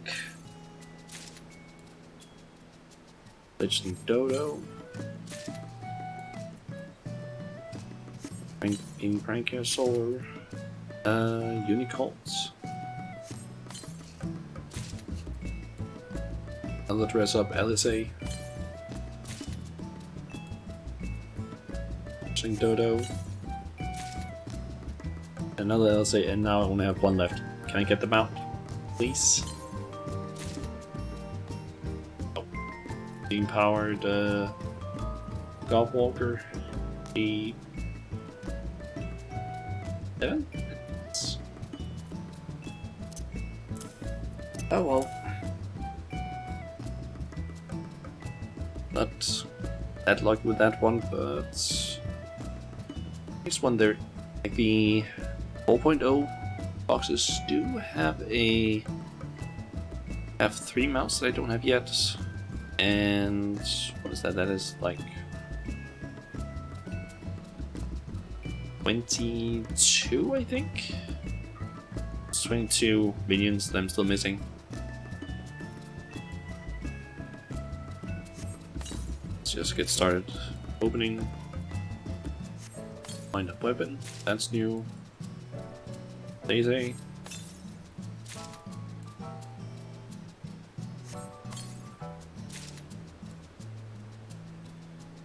Done 3 new ones from this one.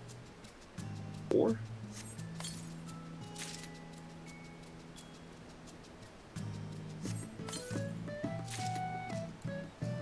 And Piaco Cup, nice. Wind Up Chloe.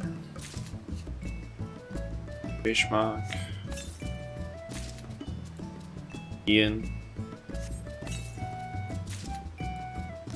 Slowy. Sano. Another Slowy. Fafnir. Half. And Magic Avenger F1.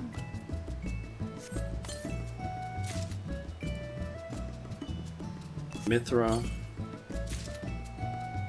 Monkey King, nice.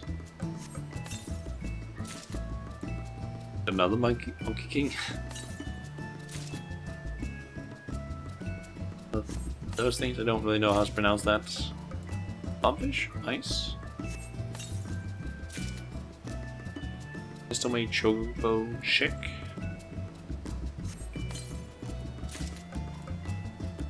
Another bomb vocal. Hoping that I can sell some of these minions for like a decent amount of cash. And I'm also hoping that I maybe get the at least one mount. Of Animos.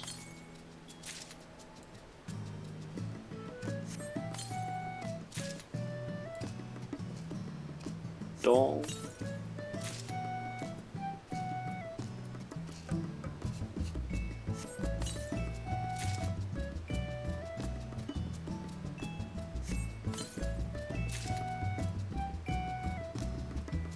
Wait.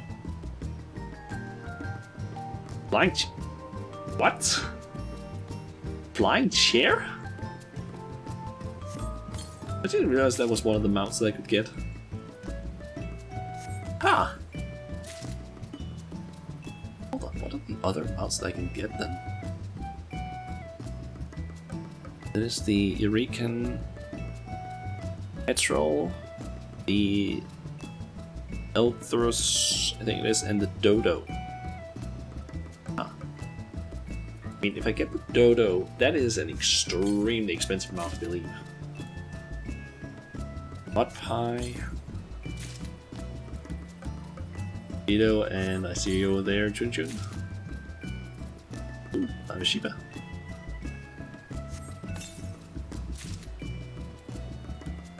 Power Pup.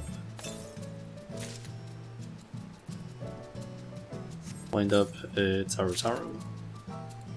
Wind Up Sadu. I believe that one is kind of expensive to craft. And a Magni. Or Magni. Another Monkey King. The Mud Pie. The third Bogfish I've gotten. Ooh. Rabbit Moai. Then you have their Calamari.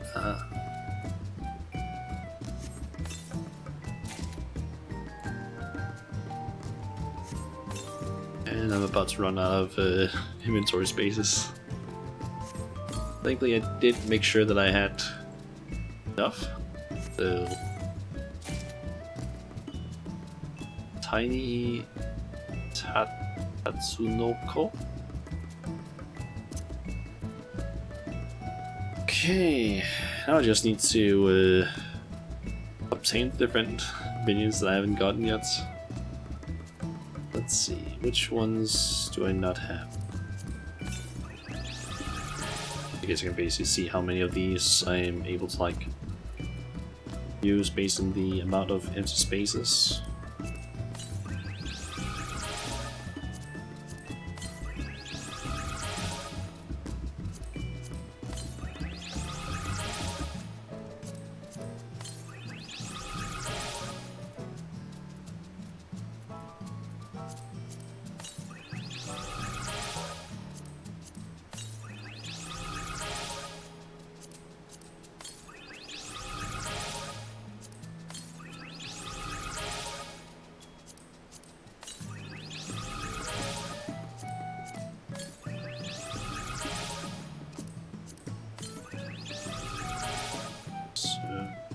Still have so many more of these.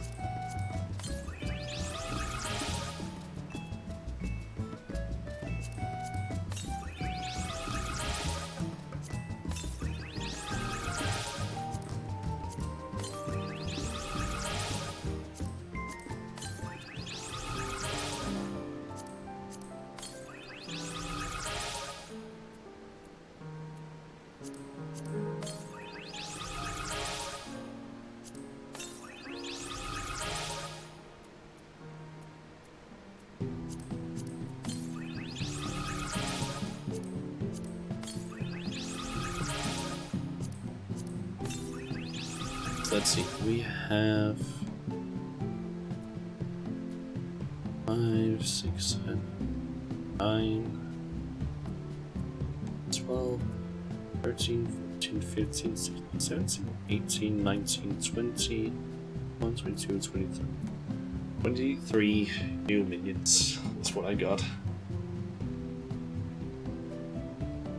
And now I basically just have all of these remaining ones that I need to like sell, or I guess give away, depending on what I decide to do with them. And now I also need to like clear this entire thing.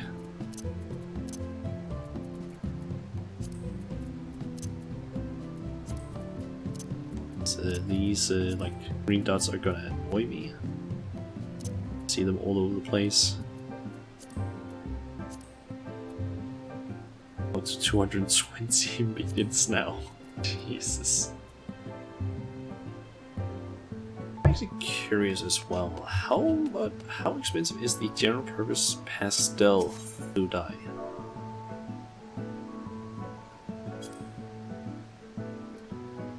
Pastel blue dye, 1,200. Not that high actually. Curious, do I actually have some of those? I do. I have those.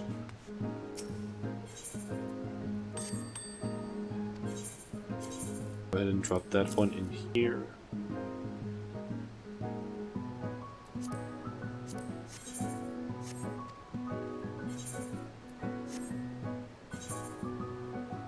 I'll just have the entire process of trying to clean my entire inventory of items. So why are you just standing over there, just looking at me?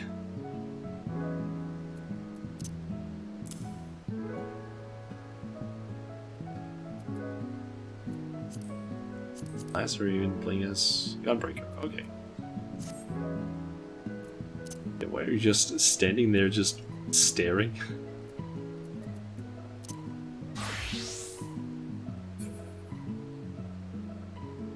Anyway, don't really have too many other things I could do right now.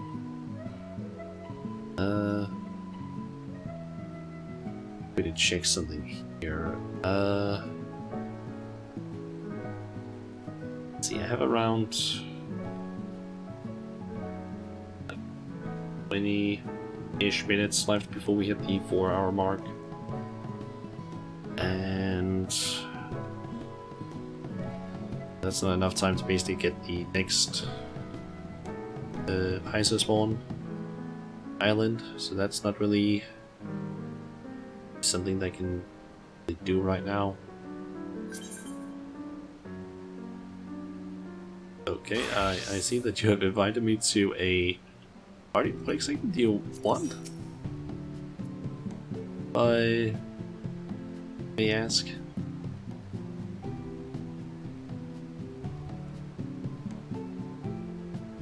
Healer tank for what? Is it the do you need to do the, what's that called again? The this one? Is is that one that you're trying to do or what? Or is it the Grand Cosmos? I'm assuming you're probably.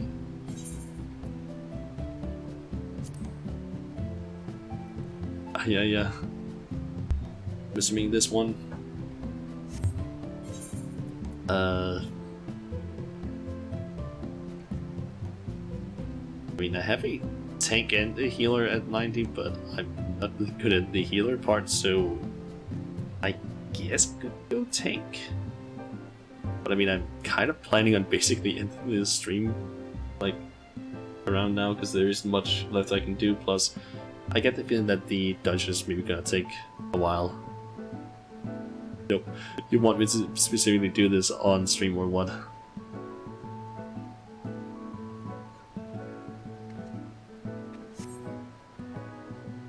I'll stream this dungeon. I've already done that dungeon, but fine, I guess. I'll queue up this tank.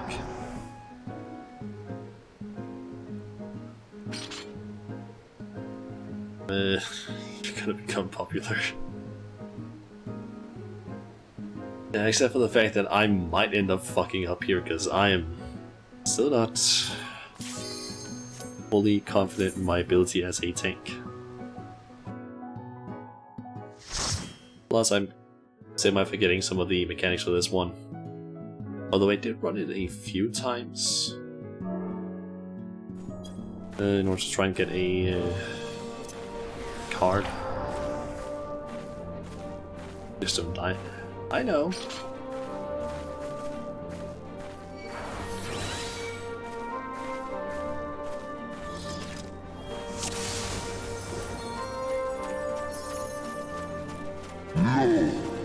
I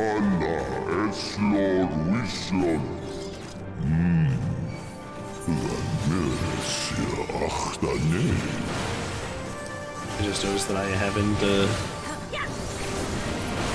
done anything regarding spending some of my bodies. Way too many of them.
Okay, then I believe there is things that are gonna drop. Sides a little bit.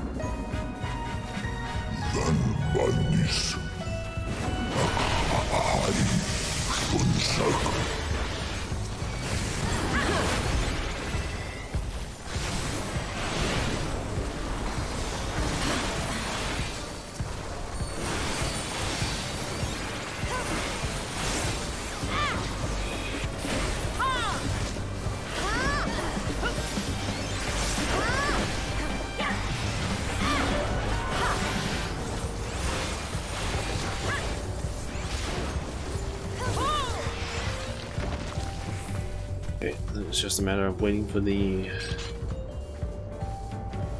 Oh yeah, wait, there's that. What about that?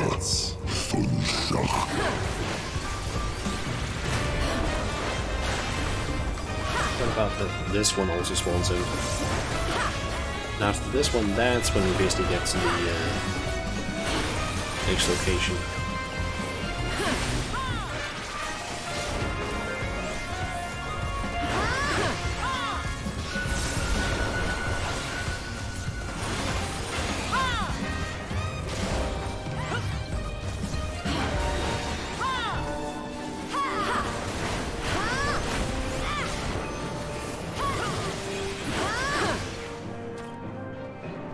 Now it's just a small time we need to wait. Right.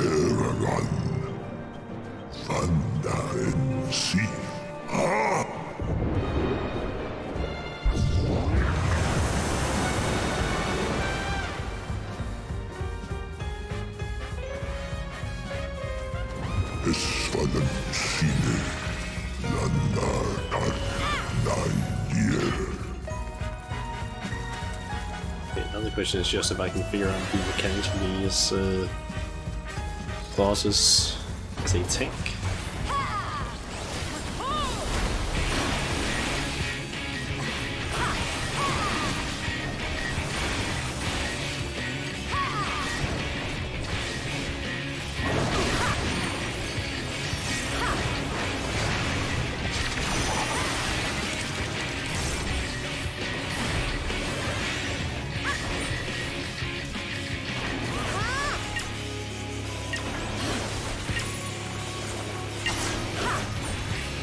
Oh yeah, that will be... Forgot that was the whole mechanic there.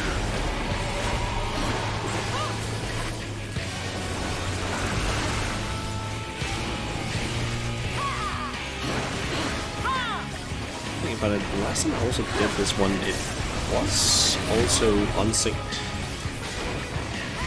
at like the lower 90s, so makes sense why being like this.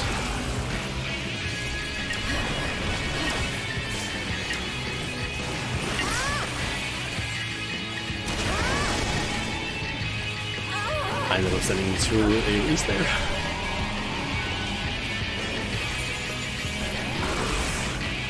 So exactly great.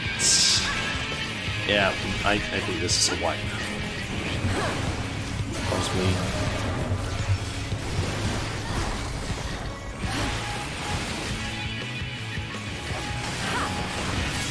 Yeah, I'm not even gonna try anymore.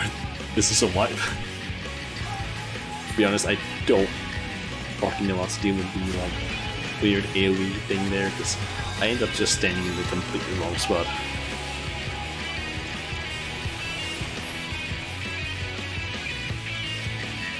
Also, why are you not releasing? Otherwise you just get the debuff.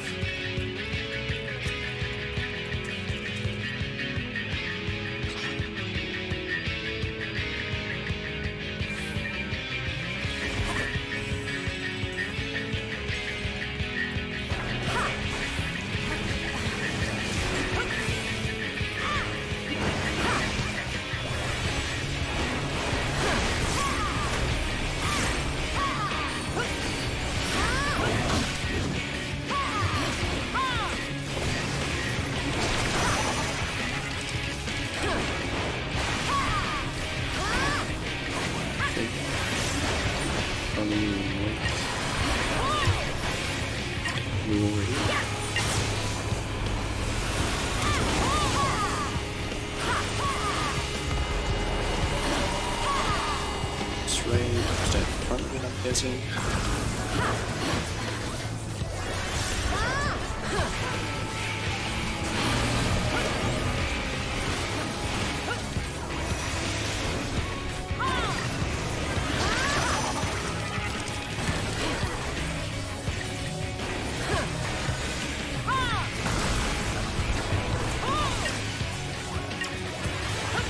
This is actually a good spot to stand in.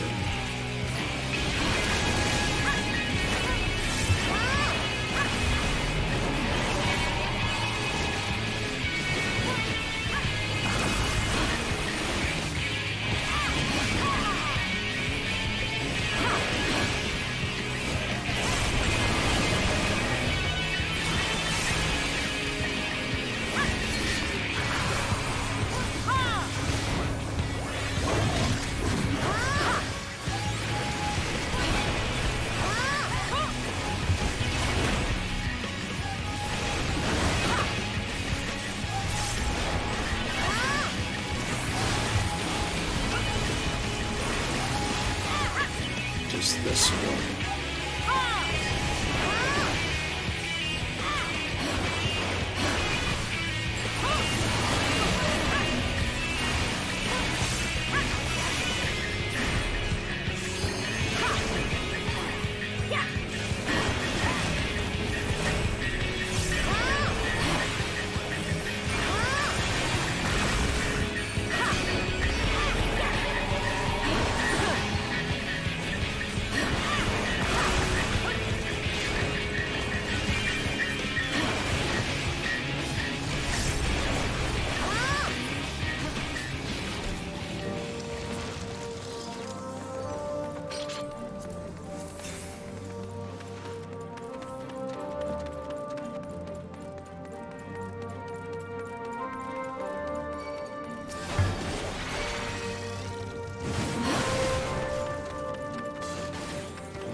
Not going too much right here, just in case. Okay, 2 groups is probably gonna be okay, because there is also like 2 groups over a bit further.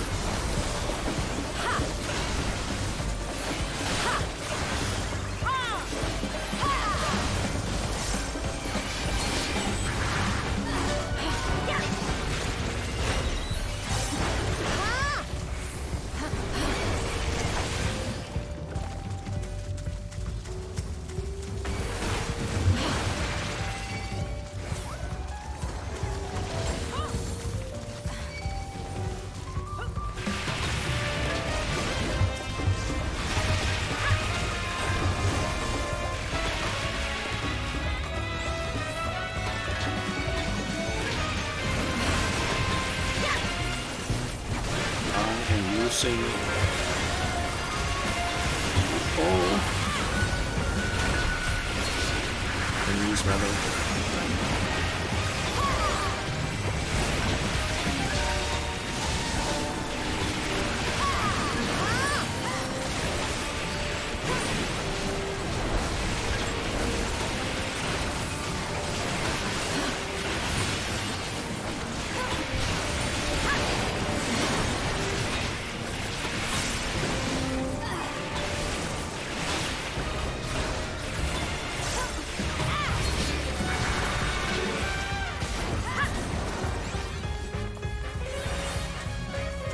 Okay. And then I believe it's the Minotaur boss that's in here. Kind of. Cyclops, I guess.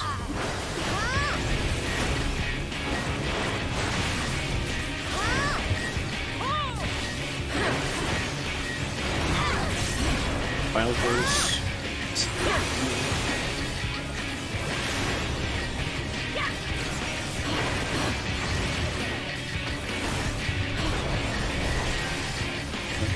Is a Robin? No. A terrible hammer. That is the markings before. That one I remember.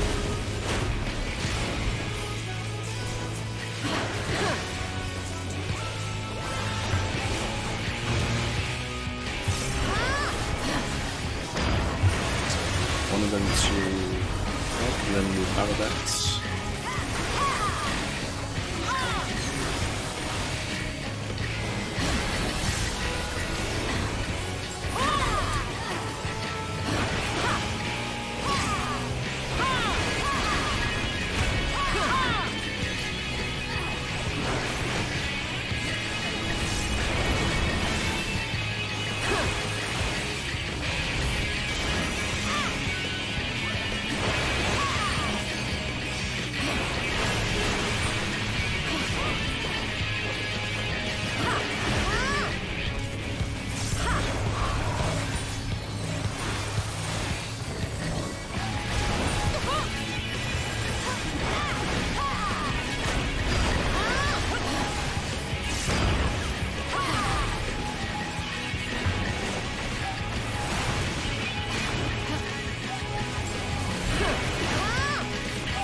Fires off those.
And then one over there, and then it's the last boss.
last boss.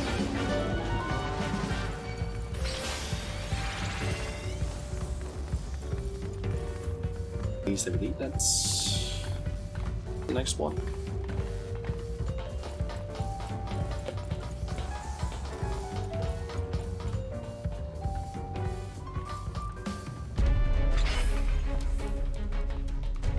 Bookish indeed.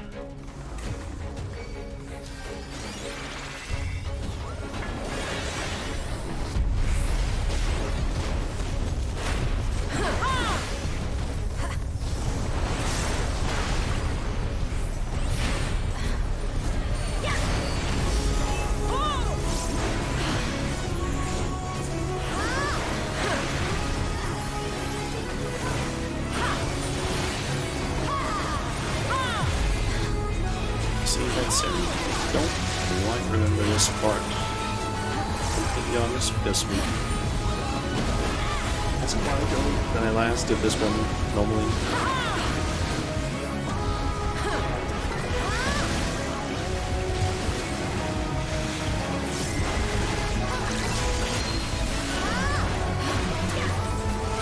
Seems like the hands basically just face a direction and we need to make sure we don't stand on you for once.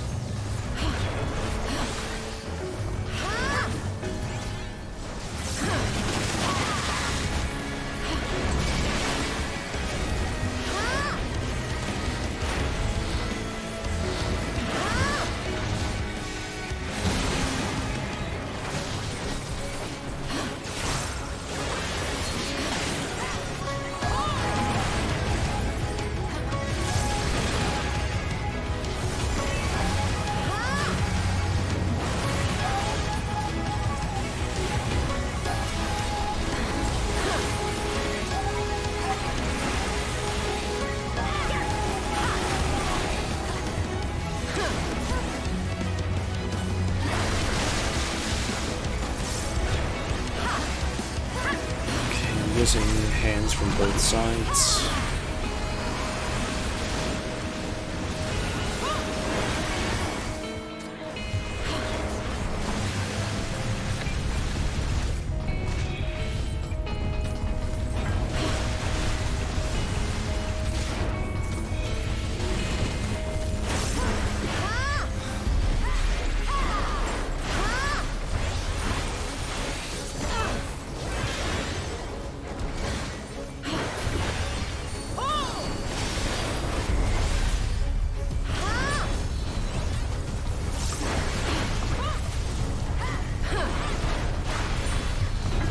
Understanding these did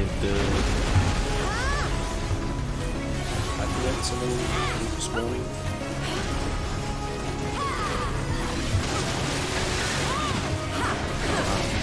I was playing.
Nice.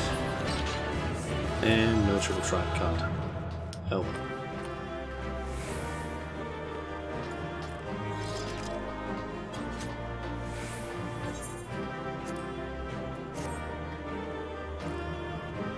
Easy, no wipes. We died on the last on the first boss. If you forgot about that. Might be misremembering something.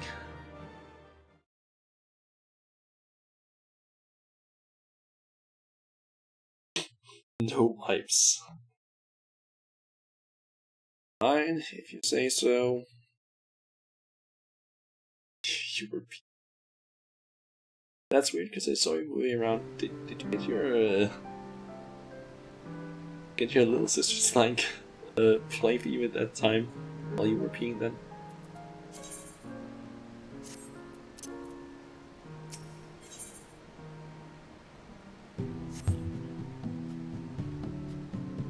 Anyway, I think this is probably gonna be more than in the stream because now it's been like 4 hours.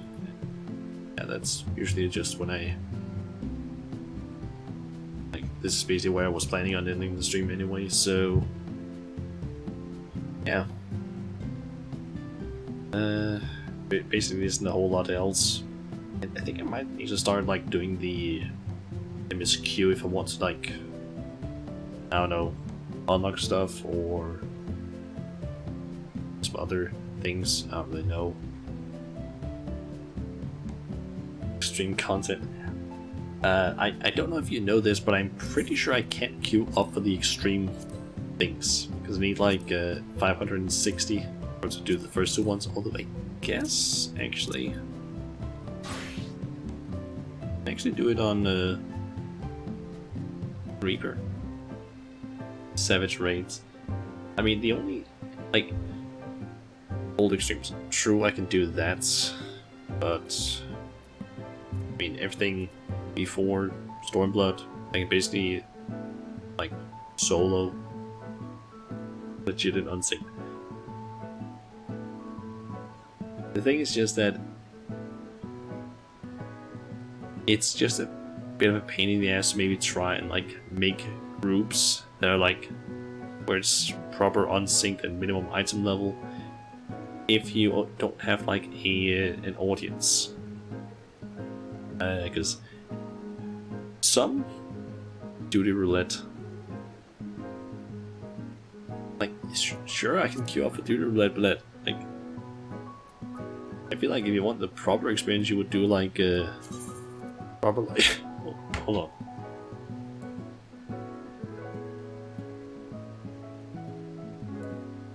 If you want to do it like proper difficulty, it would be these. Just minimum item level, silence, echo to like get the proper difficult thing. Like proper difficulty. Only thing is just that that's gonna take a while if you wanted to basically get that. That's just mental. I mean, that's if you want like a proper challenge, you do that. That's like what it would be like in the original way, to an extent. There are some streamers that just straight up do it that way because they want it to be as challenging as possible, because yeah, when we basically get synced down, our gear is still like way better than what you would usually have used for that concept.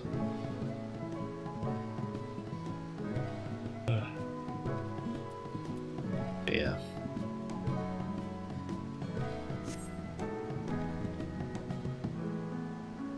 I think I'm just gonna go ahead and end the stream here because I kinda want to get some dinner. Plus, oh, I also have some like, I'm assuming the clients are still there with the that I have with Chun Chun and some others that I play Final Fantasy with.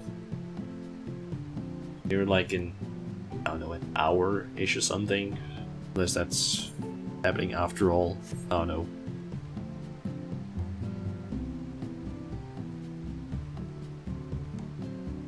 It's not happening after all? You can't. I'm guessing it's your neighbor that can't after all. I mean, we can still do... So it's tomorrow. Okay.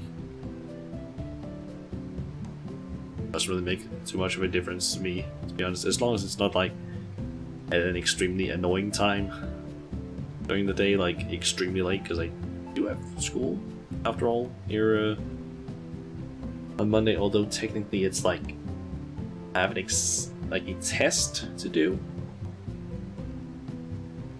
but I have basically the entire day to do it, and it's like a 30-minute thing. And then I also have to like go somewhere because of a project where I'm supposed to basically meet up with some others from my project.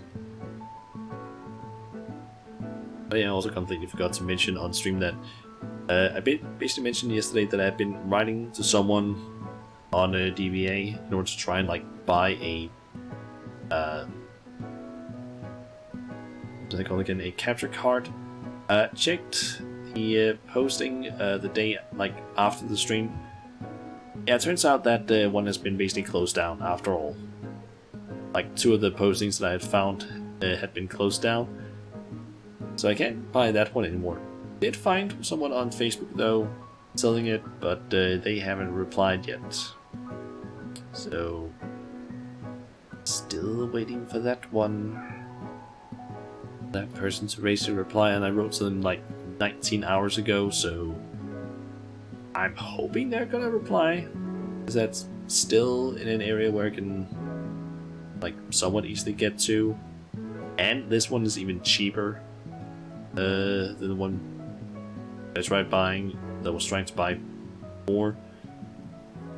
It's like not a as good of a graphics card, but it's like just like this here, like the version before or something like that. So yeah. But basically just hoping that I get a reply from that person, preferably either today or tomorrow, because if I can get that, I would basically be able to, I guess, pick it up either on my way to or home from the thing on Monday. But I guess we'll see. Apparently I don't really know if anything's gonna happen basically for that. Anyway, I guess I can just find someone to raid. Let's see here. Perhaps you? Oh, you've been going for 4 hours. That might a little bit too long then, or maybe not. I'm not really sure how long you usually stream for.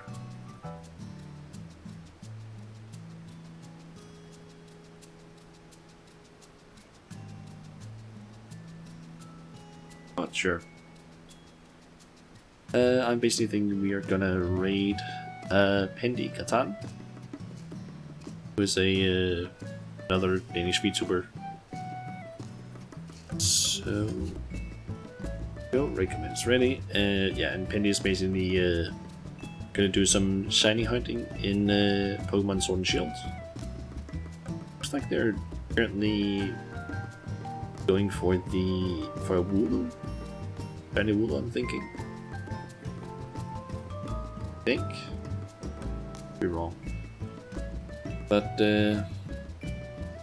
yeah. Let's see. Next stream, I don't really know when it's gonna be. There's like the whole thing with the, what do you call that again? The Stardew Valley collab. We still haven't found out actually when we're gonna do more of that. So yeah, Tuesdays are probably still not gonna have any of those streams. I might do like a small Final Fantasy stream there, but I think the next time you can at least be certain that I'm gonna stream is just next Friday, because yeah, don't really know when I'm gonna be streaming next time, apart from like Fridays and Saturdays currently. So yeah, much really to say other than that. So yeah, I'm gonna go ahead and in the stream now, then go out and get some dinner, and then just play some more Final Fantasy. Just I don't know, mess around, do stuff. I don't know. But yeah. Yeah. Till I guess. Yeah, just gonna rate Bendy, and yeah. Guess until next time, everyone. I'll see ya.